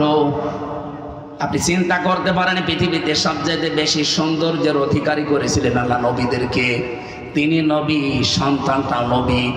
কত সুন্দর হতে পারে চেহারা, তাও 2 বছর 5 বছর বিয়ের পরে না, 86 বছর পরে হওয়া। কত আদরের ধন। উনিও যখন রাজি, চিন্তা করলেন না আমি জবাই দেব না এখন, যেহেতু চোখ বাঁধা ছিল, জবাই দেওয়ার জন্য তিনি নিয়ত করেছিলেন, কিন্তু ছুরিটা প্রথমে ওই যে পাথরের ওপরে যখন নিক্ষেপ করলেন, পাথর কেটে গেছে। মনে মনে ভাবলেন দুইজনেই তো আমরা রাজি আছি, আমার সন্তানটা রাজি হইল কেন, আমি এটা দেখব। এবার আসেন তো আমি মূল কথা যেটা বলার জন্য আয়াতটা পড়েছিলাম। হযরত ইসমাইলও রাজি, ইব্রাহিমও রাজি, দুইজনেই যখন রাজি, আল্লাহ তখন কিন্তু ডাক দিয়েছেন, এর আগে ডাক দেননি। রব্বি হাবলি মিনাস সালিহিন, তিনি দোয়া করেছিলেন, রব্বুল আলামিন আমাকে একটা নেককার সন্তান তুমি উপহার দিও। ফাবাশশারনাহু বিগুলামিন হালিম। আল্লাহ পাক বলেন, হ্যাঁ আমি তোমাকে একটা হালিম সন্তানের, গোলামিন হালিম মানে ধৈর্যশীল সন্তানের সুসংবাদ তোমারে দিলাম। উনি এইটা মনে রেখেছিলেন। এটা তাফসিরে খাজানের ভেতরে আমি পড়েছি, হযরত ইব্রাহিম মনে রেখেছিলেন যে আল্লাহ আমাকে গোলামিন হালিম দিয়েছে। এটা কি চাচা হালিম না মামা হালিম? গোলামিন হালিম, আমাকে সহনশীল একটা পুত্র সন্তানের সুসংবাদ দিল। এই যে কেমন হালিম আমি দেখব। এখন ওনাকে যখন আল্লাহ স্বপ্ন দেখিয়েছিলেন যে প্রিয় বস্তু কোরবানি করো, তিনি উট চালাচ্ছিলেন, কোরবানি কবুল হয়নি। ফালাম্মা বালাগা মাআহু সা'য়া ক্বালা ইয়া বুনাইয়া ইন্নী আরা ফিল মানামি আন্নী আযবাহুকা ফানজুর মাযা তারা। আমি কয়েকটা শিক্ষা এখান থেকে বের করতে পেরেছি, দেখেন তো আপনি মিলাতে পারেন কিনা। সন্তানটা যখন একটু নড়াচড়া করা, বাবার কাজে লাগার মতো বয়স হয়েছে 12-13 বছর, আল্লাহ তখন কিন্তু স্বপ্ন দেখালেন, ডাক দিয়ে বললেন প্রিয় বস্তু কোরবানি করো। হযরত ইব্রাহিম কোরবানি করার জন্য যা করেছিলেন ওগুলো কবুল হয়নি, উট ভেড়া দুম্বা। মনে মনে ভাবলেন আমার কাছে সব চাইতে প্রিয় তো আমার সন্তান। এবার তিনি সন্তানটাকে ডাক দিয়ে বললেন, হে আমার কলিজার টুকরা, হে আমার আদরের সন্তান, আমি স্বপ্নে দেখলাম যে তোমাকে জবাই করছি, এখন তোমার রায় বলো। আমার প্রশ্ন হচ্ছে বিধানটা কার? বলেন বলেন। পালন করছেন কে? না না আপনারা শুনছেন না, বলেন বিধানটা কার? পালন করছে কে? সাধারণ মানুষ না, একজন নবী। হযরত ইব্রাহিমের পুরা জীবন আল্লাহ কোরআনে দিয়েছেন। আমি তার জীবন পুরাটা কোরআনে পড়ে দেখেছি। 50টা পরীক্ষা আল্লাহ তাকে দুনিয়ায় করেছিলেন, আর 50টা পরীক্ষায় তিনি উত্তীর্ণ, একটাও ফেল করেননি। তার ঈমান সম্পর্কে পরীক্ষা ছিল 10টা, পুরা কোরআনে আল্লাহ সাজিয়েছেন। তার আমল সম্পর্কে পরীক্ষা ছিল 30টা, পুরা কোরআনে এগুলো আছে। আর তার এই যে 3.5 হাত বডির ভেতরে পরীক্ষা ছিল 10টা, ওইতে 30, এদিকে 10, এদিকে 10, 50টা। আমি যদি ওই সাবজেক্ট আজকে নিতাম, পুরা 50টা পরীক্ষা আপনাকে আমি শোনাতে পারতাম যে জাতির পিতা এমনি এমনি হননি। এই 50টা পরীক্ষা আমার আল্লাহ তাকে করেছিলেন। না খেয়াল করুন ভাই, 50টা পরীক্ষা করার পরে তিনি প্রতিটা পরীক্ষায় পাশ করে যাচ্ছেন। এই পরীক্ষাটা এসে তিনি চিন্তা করলেন কি, আমাকে আল্লাহ তো হালিম দিয়েছে, আমি আল্লাহর বিধান পালন করব, কিন্তু আমার সন্তানের কাছে অনুমতি নেওয়ার দরকার কি? মনের ভেতরে বারবার প্রশ্ন আসতেছে, আমি তো আর যেমন তেমন সন্তান চাইনি, আর 86 বছর একাধারে দোয়া করে করে সন্তানটা আল্লাহ দিয়েছে। কেমন হালিম, কেমন ধৈর্যশীল, আমি এইটা আজকে দেখতে চাই। তিনি এই জন্য অনুমতি নিয়েছিলেন। তাছাড়া বিধান আল্লাহর পালন করবে একজন নবী, ওই ছোট মানুষের কাছে অনুমতি নেওয়ার দরকার পড়ে না। অনুমতি নেওয়ার জন্য তিনি জিজ্ঞাসা করলেন যে আমি কেমন হালিম আল্লাহর কাছ থেকে পেয়েছি, আজকে আমি পরীক্ষা করব। পরীক্ষায় সন্তানটাও পাশ করে গেছে। ইয়া আবাতি ফাআল মা তুমারু সাতাজিদুনি ইনশাআল্লাহু মিনাস সাবিরিন। সন্তান ডাক দিয়েছে, আমার সম্মানিত পিতা, যা স্বপ্নে দেখেছেন আপনি আদিষ্ট হয়েছেন, পালন করেন, আপনি আমাকে ধৈর্যশীলদের মধ্যে পাবেন। হযরত ইব্রাহিম ভাবছিলেন যে আমার সন্তান মনে হয় নিজেকে একটু অহংকার বোধ করবে, এই জন্যে এখানে সবের বলতে পারতেন। সাবিরিন বলার পরে ইব্রাহিম আলাইহিস সালাম তিনি খুশি হয়ে গেছেন, না আমার সন্তান যেমন তেমন আল্লাহ দেয়নি, এ হালিম যা দিয়েছে আসলে এটা হালিম।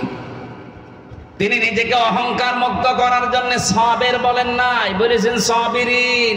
আমার মতো বহু ধৈর্যশীল দুনিয়ায় আছে, এর আগে বহু ধৈর্যশীল ভাবে আল্লাহর রাস্তায় জীবন দিয়েছে, আমিও দিলাম। তাদের ভেতরে আমি একজন, আমার ভেতরে কোনো অহংকার নেই। হযরতে ইসমাইলকে তিনি শুইয়ে দিলেন। আমার আল্লাহ আসলামার ব্যাখ্যা দেওয়ার জন্য আমি কিন্তু এ পর্যন্ত বারবার নিয়ে আসতে চাচ্ছি আপনাদের। দুইজনেই যখন এগ্রি হয়ে গেল, রাজি হয়ে গেল, তখন আমার আল্লাহর বিধান তাদের জন্য পালন করা সহজ হয়েছে। আজ বাংলাদেশে মনে করেন যারা আমরা টুপি মাথায় দেয় শুধু, ওখান থেকে আপনি কি পেলেন? যদি ইব্রাহিম নবী বলতেন আমি 50টা পরীক্ষা জীবনে কোনোদিন ফেল করিনি, আজকেও করব না, আমি জবাই দেবই। ইসমাইল যদি বলতেন না আমি জবাই হব না, আমি দৌড় দিলাম, জবাই হতো। বলেন বলেন, আল্লাহর বিধান পালন করা সম্ভব হতো? হতো না। ইসমাইল নবী যদি বলতেন যে আমি তো সাবিরিনদের ভেতরে একজন, ঠিক আছে আমি গলা দিয়ে দিলাম, যা ভালো লাগে করেন। ইসমাইল নবী যদি বলতেন না, ইব্রাহিম যদি বলতেন আমি এত আদরের সন্তান জবাই করব না, আল্লাহর বিধান পালন হতো? জবাব দেন, বলেন। কি বুঝলেন এখান থেকে? দুইজনেরই রাজি হওয়া লাগবে। বাংলাদেশে আগামীতে 300 জন মানুষ দায়িত্বে যাবে, এরা যদি ইব্রাহিম নবীর ভূমিকায় আসতে পারে, 18 কোটি মানুষ আমরা যদি ইসমাইল নবীর ভূমিকায় আসতে পারি, আল্লাহর বিধান এই দেশে কায়েম করা সহজ হবে। কথা বোঝা যায়নি? এইটাই কোরবানির শিক্ষা। এটা তো নিতে পারবেন না।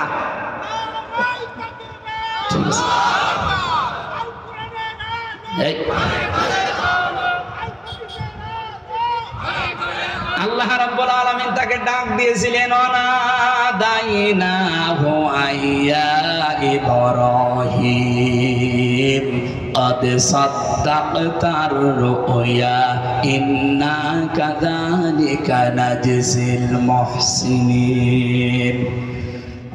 আল্লাহ যদি শুধু ইব্রাহিম আর ইসমাইলকে শেষ করে দিতেন তাহলে পরের এই শব্দগুলো বলতেন না। আল্লাহ সঙ্গে সঙ্গে ডাক দিয়েছেন, দুই বাপ বেটার যখন এগ্রি হওয়া, রাজি হওয়া, সমর্থন হওয়া, সম্মত হওয়া দেখে আল্লাহর এত পছন্দ হয়েছে যে ইব্রাহিমও রাজি, ইসমাইলও রাজি, যা তোদের আর লাগবে না এ কাজ করার, তোদের মন দেখে আমি আমার বিধানটা পূরণ করে দিলাম। আমার আল্লাহ পূরণ করার জন্য কি পাঠিয়েছিলেন? দম্বা। বলেন বলেন, আরো জোরে বলেন। অনাদাইনাহু আইয়া ইব্রাহিম ক্বাদ সাদ্দাকতার রুইয়া। হে ইব্রাহিম, আমি তোমাকে ডাকলাম, তোমাকে যে স্বপ্ন দেখিয়েছিলাম তুমি স্বপ্নকে সত্যে রূপ দিয়েছো। তুমি শুধু না, ইন্না কাযালিকা নাজিজিল মুহসিনিন, কিয়ামত পর্যন্ত যারা মুহসিন বান্দা তাদেরকে আমি আল্লাহ এইভাবে পুরস্কার দেব। হয়তো 2732 জন মানুষ জীবন দিয়ে গেল এই বাংলাদেশের বৈষম্য দূর করার জন্য, এদের জীবন পর্যন্ত কোরবানি করে গেল। এখন যারা আসবেন দায়িত্বে, ইব্রাহিমের ভূমিকা পালন করা লাগবে।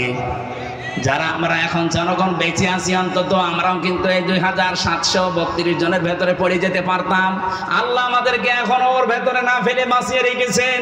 এই মুহূর্তে আহ্বান জানাচ্ছি, দল মত সব ভুলে যান, জাতি বর্ণ ধর্ম নির্বিশেষে ইসমাইল নবীর ভূমিকায় আসেন, আমার আল্লাহ তার বিধান এই দেশে কায়েম করে দেবে। আর যেহেতু সময় 22 দিন আছে, আমরা চাই এই 22 দিনের ভেতরে এই দেশটা যেন পরিবর্তন হয়ে যায়। ইব্রাহিম আর ইসমাইলের ভূমিকা আমরা যদি সত্যি দেখাতে পারি, আর এটা অত সহজও না, এই জন্য আল্লাহ কাযালিকা নাজিজিল মুহসিনিন এটা দেওয়ার পরে জানিয়েছেন, ইন্না হাদা লাহুয়াল বালাউল মুবিন, অবশ্যই এটা সুস্পষ্ট বিশাল পরীক্ষা। এই বিশাল পরীক্ষা আমাদের সামনে যেহেতু চলে এসেছে, এই কঠিন পরিস্থিতিতে আমাদের উচিত হবে পৃথিবীতে সবচাইতে প্রিয় যেমন ইসমাইল ছিল, আমাদের জীবনেও সবচাইতে প্রিয় যা আছে সেগুলো সামনে এখন পেশ করা লাগবে। সূরা আলে ইমরানের 92 নম্বর আয়াতে সেইটাই আল্লাহ জানিয়েছেন, লান তানালুল বিররা হাত্তা তুনফিকু মিম্মা তুহিব্বুন, কখনোই নেকি পাবে না। এখানে লান তানালুল বিররা দিয়েছেন। বিররুন শব্দের অনেকগুলো অর্থ আমি পেয়েছি। বিররুন মানে নিজেকে সৎ কাজের জন্য বিলিয়ে দেওয়া। বিররুন মানে এটা জান্নাতের একটা বাগানের নাম। বিররুন মানে নেক কাজ। বিররুন মানে জনকল্যাণে নিজেকে সম্পৃক্ত করা। এটা ইবনে কাসিরের বর্ণনা বলছি। আল্লাহ বলেন কখনোই নেকি পাবে না, কখনোই জান্নাত পাবে না কখনোই জান্নাতের পরিপূর্ণ নাজ নিয়ামত তোমার ভাগ্যে জুটবে না যতক্ষণ সবচাইতে প্রিয় জিনিস তুমি আল্লাহর জন্য না দেবে। এই পৃথিবীতে এখন আমাদের কাছে বলেন তো সবচাইতে প্রিয় জিনিস কি? যে যেখানে আছেন তার কাছে সবচাইতে প্রিয় হবে তার জীবনটা। কথা বলেন না কেন? বলেন বলেন। আমাদের জীবনটাই যদি সবচাইতে প্রিয় হয়, এইটাও যদি আল্লাহর রাস্তায় পরিপূর্ণভাবে না দিলে, আমার আল্লাহ নেকি পূর্ণাঙ্গ না দেন, সওয়াব পূর্ণাঙ্গ না দেন, তাহলে জীবনের বাকি যে মহাব্বত একেবারে সর্বোচ্চ চূড়ার পাশ থেকে আস্তে আস্তে যেগুলো একটু নরমালি আছে, এগুলো তো মাস্ট বি আল্লাহর জন্য দেওয়াই লাগবে। এখানে এখন থেকে আমার সময়, আমার চিন্তা ভাবনা সব কিছু কোরবানি করার জন্য প্র্যাকটিস করেন। যেহেতু মাত্র 22 দিন আছে, এবারের কোরবানি আর এই গত বছরের কোরবানির মতো চেটে দিতে চাই না। এমন কোরবানি করব বাংলাদেশে কোরবানি যেন ইতিহাস হয়ে থাকে। অলিকুল্লি উম্মতি জাআলনা মানসাকান লিয়াযকুরু ইসমাল্লাহি আলা মা রাযাকাহুম মিন বাহিমাতিল আনআম। সূরা হজের 34 নম্বর আয়াতে আল্লাহ জানিয়েছেন, প্রত্যেকটি জাতির জন্য আমি কোরবানির বিধানটা দিয়েছিলাম। আদম নবী থেকে আরম্ভ হয়েছে, আজকে পর্যন্ত চলছে, কিয়ামত পর্যন্ত এই বিধান চলবে। কি এমন গুরুত্বপূর্ণ বিধান যে এতদিন আছে, এখনো চলছে, চলবে?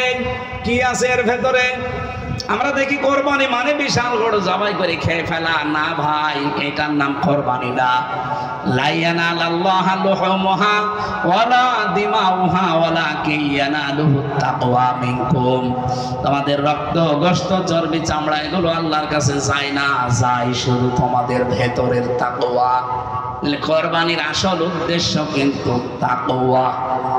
এখন এই তাকওয়াটা নিয়ে আমাদের দেশে ভেজাল আছে। আমরা শুধু পোশাকের তাকওয়া খুঁজি। তাকওয়া মানে যোগ্য। কি বললাম? বলেন বলেন। তাকওয়া মানে যোগ্যতা সম্পন্ন আপনাকে হওয়া লাগবে। সুতরাং এই দেশে যে যে জায়গায় আমরা আছি, ওই জায়গায় আমাদেরকে যোগ্যতা সম্পন্ন হওয়া লাগবে, সৎভাবে। যতগুলো মানুষ আজ দায়িত্বে আছে এই দেশে, প্রায় 1628 জন মানুষ এখনো দায়িত্বে আছে।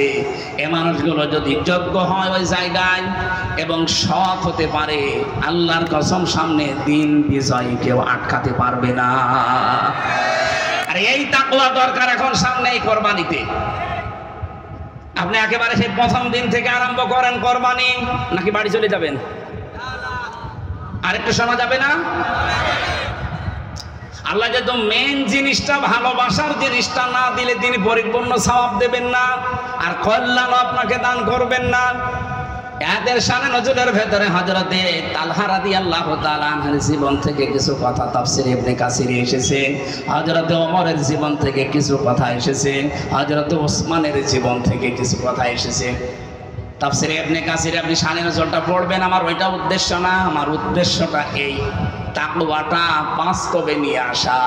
আমরা কি মনে করি আর আল্লাহ কি বোঝাতে চেয়েছেন, একেবারে প্রথম দিন থেকে আপনি একটু ধরেন। সূরা মায়েদার 27 নম্বর আয়াতে তথ্যটা পাবেন। আতলু আলাইহিম নাবা বানাই আদামা বিল হক। হে নবী, আপনি তেলাওয়াত করে করে আদম নবীর 2 সন্তানের কাহিনী আপনার ছেলেদের, মেয়েদের, আপনার উম্মতদেরকে শোনান। আপনার উম্মত বলে যারা দাবি করে তাদেরকে যথাযথভাবে হক আদায় করে এই কাহিনীটা শোনান। কি আছে এই কাহিনীর ভেতরে? আমরা তো সে জন্মের পরে শুনি হাবিল কাবিলের কাহিনী, যে তারা কোরবানি করেছিল চাটিয়াল ময়দানে। তাদের নিয়ম ছিল চাটিয়াল ময়দানে পশু জবাই করে রেখে আসতো। যারটা হালাল, যার টাকা হালাল, জীবন পবিত্র, আকাশ থেকে আগুনের ঝলক এসে ওটা পুড়িয়ে ফেলতো। আর যার হারাম টাকা তার তা পড়তো না। আমার মাঝে মাঝে আজটা পড়ার পরে মনে হয়, বাংলাদেশে যদি এই শরীয়ত এখন থাকতো, কত আল্লাহর ওলি যে ধরা খেত। এক কথা বলছে না কেন? 2.5 লাখ টাকা দিয়ে কোরবানি কেনা না, ধরা খেয়ে বসে থাকতো। কারণ এরকম ময়দানে রেখে যেতেন, আগুনের ঝলক আসতো, পুড়িয়ে ফেলতো ওইটা। যার টাকা হালাল, যার জীবন পবিত্র, তখন সব ধরা পড়ে যেত না? বলেন। এতে করবা কোরবানান, যখন তারা পেশ করেছে কোরবানি, ফাতুকব্বিলা মিন আহাদিহিমা ওয়া লাম ইউতাকাব্বাল মিনাল আখার, একজনেরটা কবুল হয়ে গেছে, হাবিলেরটা আর কাবিলেরটা হয়নি। ক্বালা লা আকতুলান্নাকা, কবুল যারটা হয়নি সঙ্গে সঙ্গে সে ফোন দিয়ে এসেছে, আর ফন্দির কাজ কি, লা আকতুলান্নাকা বলে গ্যারান্টি দিয়ে বলছে আমি তোমাকে হত্যা করব। আমার মনে হয় আয়াতটা বাংলাদেশের সাথে এখন খাপের খাপ মিলে যাচ্ছে। আপনি দেখেন আগস্টের 5 তারিখের পর থেকে এই 54 বছরে তো ইসলামপন্থীদেরকে দেশে কাজ করতে দেওয়া হয়নি। আগস্টের 5 তারিখে একটু পরিবেশ পেয়ে আমরা যারা আজ নিজেদের চরিত্র, নিজেদের অ্যাক্টিভিটিস, নিজেদের কাজকর্ম জানান দিতে পারি, মানুষের সাথে মিশতে পারি, সময় দিতে পারি, কাজে লাগাতে পারি, এই 9 মাস 5 দিনের ব্যবধানে যে অবস্থা দাঁড়িয়েছে এই দেশে, আপনি একটু খেয়াল করে দেখেন। এই দেশে এখন কমপক্ষে শুধু বাংলাদেশের সরকারি জরিপ 8 কোটি 75 লাখ মানুষ এখন মনে প্রাণে চাচ্ছে এদেশে ইসলাম কায়েম হোক। তাও অন্যান্য ইসলামী দল সব বাদ দিলাম, শুধুমাত্র একামতের দিন যারা করে, আমি বাংলায় বলছি জামাত ইসলামী, 8 কোটি 75 লাখ, আমি আজকের রিপোর্ট পেয়েছি এটা ইন্টারনেটে। এই দেশের সরকারি জরিপে এরা চাচ্ছে 8 কোটি 75 লাখ, মানে 9 কোটি মানুষ এখন চাচ্ছে দেশে ইসলাম কায়েম হোক। ইসলাম কায়েম হোক সবাই তো এটা চায় না, তারা একামতের দিন যারা করে তারা চায়। তার মানে এই দেশে এখন একামতের দিনের নেতা কর্মী সদস্য শুভাকাঙ্ক্ষী 9 কোটি প্রায়। এখানে অনেকেই মনে করছে না আমাদের আর হবে না, এই জন্য এখন পেছনে পেছনে উল্টা পাল্টা বাস দেওয়ার জন্য লিখেছে ওই যে 47, 52, 71। কেন এগুলো যদি চেতনা হয় তো 24 কি চেতনা না? ওগুলোতে মানুষ মারা গেছে, 24-এ মানুষ মারা যায়নি। শুধু ওই 71, ওই 47, ওই 52-র কথা তুলে আনেন কোন কারণে? আপনি 24-এর কথা তুলে আনতে পারেন না। কি দেখিয়েছেন 9.5 মাসে আপনি অ্যাক্টিভিটিস, আপনার চরিত্র দিয়ে, আপনার কাজকর্ম দিয়ে কি দেখালেন জাতিকে বলেন? আপনার দিকে মানুষ ঝুঁকতে চায় না, যেতে চায় না, কারণ আপনারটা কবুল হওয়ার মতো যোগ্যতা হয়নি। ওই দিন হাবিল বলেছিল ক্বালা ইন্নামা, এখানে যারা গ্রামার বোঝে জিজ্ঞাসা করেন ইন্নার পরে যদি মা যুক্ত হয় তাহলে বাংলা অর্থ দাঁড়ায় কেবলমাত্র, শুধুমাত্র, একমাত্র, মূলত, হবেই হবে, এইটাই, এরকম 27টা 29টা অর্থ আছে। ইন্নার পরে মা দিয়ে কাবিল, হাবিল গ্যারান্টি দিয়েছে ক্বালা ইন্নামা, ভাই আপনি আমাকে মেরে ফেলতে চান, আপনারটা কবুল হয়নি, আপনাকে মানুষ ভালোবাসে না, আপনার কাছে যেতে চায় না, এজন্য আপনি আমাকেই মেরে ফেলবেন, ফেলেন। কিন্তু এই পৃথিবীতে শুধুমাত্র মুত্তাকি যারা, ইয়াতাকাব্বালুল্লাহু মিনাল মুত্তাকিন, দুনিয়ায় যারা মুত্তাকি হবে তাদেরটাই শুধু আল্লাহ কবুল করছে এবং করবে। এখানে ইয়াতাকাব্বাল, এটা মোজারে, বর্তমান ভবিষ্যৎ, প্রেজেন্ট ফিউচার। ও বাংলার মুসলমানেরা যত ষড়যন্ত্র করেন বিভিন্ন দাদাদের পরামর্শ নিয়ে, আমরা জানি এখন কত মানুষ কত জায়গা থেকে ফাঁদে পড়েছে, তাদের চরিত্রের ফাঁদে পড়েছে, বিভিন্ন সংস্থার ফাঁদে পড়েছে, বিভিন্ন দাদার ফাঁদে পড়েছে। এর আগে যারা ফাঁদে পড়েছিল তারা এখন মরেছে, আপনিও মরবেন। আপনি যদি মোকাবেলা করতে চান চরিত্র দিয়ে করেন, কাজ দিয়ে করেন। এই কথা বলেন না কেন? যাদের নামে উল্টা পাল্টা দোষ দেন, আরে ভাই আমি কোরআন সামনে নিয়ে বলছি, একটা দোষ দেখান তো যে তারা বিড়ি খায়, তারা সিগারেট খায়, তারা জেনা করে, তারা মদ খায়, তারা মানুষের কাছে চাঁদাবাজি করে, টাকা পয়সা মেরে খেয়েছে, বোনের সম্পদ দেয়নি। একটা দেখাতে পারলে আমি আজকে থেকে কথা বলা বন্ধ করে দেবো, দেখান। আর যারা ওই কথা বলে তাদের চরিত্রের দিকে আপনি তাকান, কুকুরও তো নিচে নামে না। হাবিল এমনি এমনি বলে না যে ভাই আপনি আমাকে মেরে ফেলতে পারেন, কিন্তু আল্লাহ কবুল করে থাকে শুধু মুত্তাকিদের ইবাদত, বন্দেগী, কাজ কারবার, অ্যাক্টিভিটিস। এখন মুত্তাকি কি? ওই যে বাংলা বললাম যে যোগ্যতা অর্জন করা লাগবে। ফাত্তাবিউস সিরাতাল আযম, মুসলিম শরীফের হাদিস। নবীজি বলেন তুমি যখন দেখবে যেই দলের দ্বারা তাড়াতাড়ি ইসলাম কায়েম করা সম্ভব, তোমরা চোখ কান বুঝে ওই দলকে সাপোর্ট করবা, পেছনে থাকবা। এই হাদিস এখন আমি বানালাম। বলেন ফাত্তাবিউস সিরাতাল আযম, অনুসরণ করো তাদেরকে, তাদের পেছনে থাকো যাদের দ্বারা সম্ভাব্য দ্রুত ইসলাম কায়েম হওয়া সম্ভব। বাংলাদেশে ৭৩টার উপরে দল আছে। আপনি নিজের মন থেকে বলেন এই দেশে দ্রুত একেবারে মসজিদ থেকে সংসদ পর্যন্ত সেক্টরে সেক্টরে চালাতে পারে এই দেশের কোন দল, আপনি সেটাকে সাপোর্ট করবেন। যোগ্যতা সম্পন্ন হওয়া লাগবে মসজিদ থেকে একেবারে সংসদ পর্যন্ত প্রত্যেকটি সেক্টরে যারা আছে এরকম সৎ থেকে জীবনযাপন করছে এই ৫৪ বছরে এবং সামনেও করতে পারবে। আদেশ দিয়ে গেলাম এবং অনুরোধ করে গেলাম আপনি এই কোরবানিটা এবার করেন, নাই তো কাবিলের মতো আপনি যতই হাব ভাব দেখান না কেন মেরে ফেলতে পারবেন কিন্তু কবুল হবে না। হাবিল ওই দিন বলেছিল লাইন বাসাত্তা ইলাইয়া এদাকা লিতাকতুলানি মা নাবি বাসিতি ইয়াদি ইলাইকা আকতুলাক লিআকতুলাক ইন্নী আখাফুল্লাহ রাব্বাল আলামিন। আপনি যদি হাত প্রসারিত করেন, আজ কত মানুষ বিভিন্ন জায়গা থেকে হাত প্রসারিত করতে আছে ইসলামের দিকে। বাংলার মুসলমানেরা খুব চিন্তা ভাবনা করে বলছি, অনেক কিছু ভেবে চিনতে বলছি, আপনি কিন্তু আবার মার খাবেন। ১৫.৫ বছর না, এবার ৩২ বছর মার খাওয়া লাগবে। এই জন্য সব বাদ দিয়ে দেন। কার আকীদা ভালো কার আকীদা খারাপ ওগুলো বাদ দেন। অন্তত মুসলিম যারা এক হয়ে যান। কথা বলছে না কেন? এই দেশের নাগরিক আমরা যারা বৈধ তারা এক হয়ে যান, নয়তো যা আরম্ভ করেছে বিশ্ব। আপনি কি মনে করছেন শুধু আমাদের প্রতিবেশীরাই হারামি? না, আরো হারামি আছে। সব হারামি এখন এক হয়ে যাচ্ছে। আমাদের উচিত হবে এই মুহূর্তে এই দেশের যারা বৈধ নাগরিক সব আমার মনে হয় এক হয়ে যাওয়া দরকার। তাহলে ৫৪ বছরে ওটা যেটা করতে পারেনি সামনে কিন্তু করে ফেলবে। আমরা এখন সাবধান হব, যে যা করছে মুখ বন্ধ রাখবো। লাইম বাসাত্তা ইলাইয়া এদাকা লিআকতুলাক। যদি আপনি হাত প্রসারিত করেন আমাকে মেরে ফেলার জন্য, কত কিছু প্রসারিত করছেন করেন, আমরা চুপ করে আছি। আমরা চাই আগামীতে কোরআনকে তার জায়গা মতো পৌঁছিয়ে দিয়ে একবারে মুখ খুলবো। একবারে মুখ খোলা যাবে না। ইন্নী আখাফুল্লাহ রাব্বাল আলামিন। অবশ্যই আমি ভয় করি কাকে? ভয় মানেই তো আমরা বুঝি না তাকওয়া মানে। একটা ব্যাখ্যা বললাম, তাকওয়ার যোগ্য। সুতরাং এই মসজিদ থেকে সংসদ পর্যন্ত যারা যোগ্য আপনি তাদের পেছনে থাকবেন, এদেরটাই কবুল হওয়ার সম্ভাবনা সবচাইতে বেশি। ২ নম্বরে তাকওয়ার ব্যাখ্যা হচ্ছে নিষিদ্ধ কাজ আল্লাহর যেটা যেটা আছে শুধু ছেড়ে দেবেন না, ওটা ঘৃণা করে ছেড়ে দেবেন, এর নাম তাকওয়া। আল্লাহর নিষিদ্ধ কাজ এই দেশে আছে না? এই কথা বলে না কেন?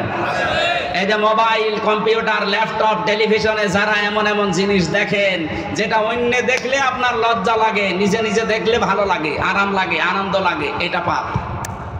এরকম কোন দৃশ্য যদি সামনে চলে আসে আজকে থেকে তওবা করেন যে না আমি ওইরকম কিছু আর দেখবো না, ঘৃণা করে ছেড়ে দেবেন। দেখবেন একটা অনির্বচন সুখ, আলাদা একটা শান্তি আল্লাহ আপনাকে দান করবে।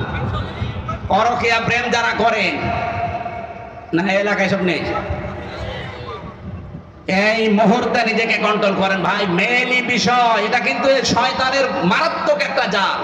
ইন্না কায়দা কুন্না আযীম। আল্লাহ মেয়েদের চক্রান্তকে বলেছে এটা ভয়ঙ্কর, আর শয়তানের চক্রান্তকে বলেছে ইন্না কায়দা শাইতানি কানা দাঈফা। দুর্বল না দাঈফ, একেবারেই দুর্বল শয়তানের চক্রান্ত। এজন্য মেয়ে লোকের ফাঁদে যদি কেউ পড়ে যান, মোবাইলে হোক, কম্পিউটারে হোক, বিভিন্ন কায়দায়, ফেসবুকে, ইমোতে, মেসেঞ্জারে, এক্ষুনি থেমে যান। আপনি টের পাচ্ছেন না? ওই যে বিভিন্ন সাংবাদিক মাঝে মাঝে রেকর্ড করে রাখে, দেখেন না, ছেড়ে দেয়। টাকলা মোরাদের মাত্র ৬ মিনিট ৩২ সেকেন্ড ফাঁস হয়ে সব হারিয়েছে। আর আমাদেরও যদি ফাঁস হয়ে যায় না, সব হারিয়ে ফেলবে। এখানে অনেকে এখন চুপ করে আছে, কারণ এদের অনেক কিছু রেকর্ড হয়ে আছে, কিন্তু আমাদের তো আর রেকর্ড নেই। আপনি কি ফাঁস করবেন? চরিত্র যাদের ঠিক আছে এদের তো কিছু রেকর্ড নেই, যাদের চরিত্র শেষ তাদের তো রেকর্ড আছে। এই জন্য চরিত্রকে ঢেকে রাখার জন্য এখন এই হাবিলের মতো মানুষ যারা তাদের বিরুদ্ধে অপপ্রচার আরম্ভ করেছে, তাদের উপরে তীর নিক্ষেপ করা আরম্ভ করেছে। আল্লাহ আমাদের সামনের এই কোরবানি আমরা যেন তাকওয়া অর্জন করি, আল্লাহর নিষিদ্ধ কাজগুলো ঘৃণা করে ছেড়ে দেওয়ার মাধ্যমে এই কোরবানি সামনে দিতে পারি। বলেন আমিন। 4টা কাজ যদি জীবনে কেউ করতে পারে তার কোরবানি কবুল হবে। এক নম্বরে আল্লাযীনা ইযা যুকিরাল্লাহু ওয়াজিলাত কুলুবুহুম ওয়াস-সাবিরিনা আলা মা আসাবাহুম ওয়াল মুকিমিস সালাত ওয়া মিম্মা রাযাকনাহুম ইনফিকুন। সূরা হজের 35 নম্বর আয়াত। আপনারা এই আয়াতগুলো বাড়িতেছে একটু মিলিয়ে দেখবেন, কুরবানি আপনি সামনে যেটা দিচ্ছেন বা দেবেন এটা কবুল হবে কিনা। আমরা আর বেশি দূর যেতে চাচ্ছি না, অনেক রাত হয়ে গেছে। কুরবানির এই শিক্ষা তাকওয়া, ও আমার এই লিখিত বই আছে গাড়িতে, মেয়েদের উপরে লেখা, এটা ছেলেদের না মেয়েদের উপরে লেখা। আপনারা এখান থেকে যাওয়ার সময় নিয়েছেন। আল্লাহুম্মা আমিন। লা ইলাহা ইল্লা আনতা সুবহানাকা ইন্নী কুনতু মিনাজ জালিমিন।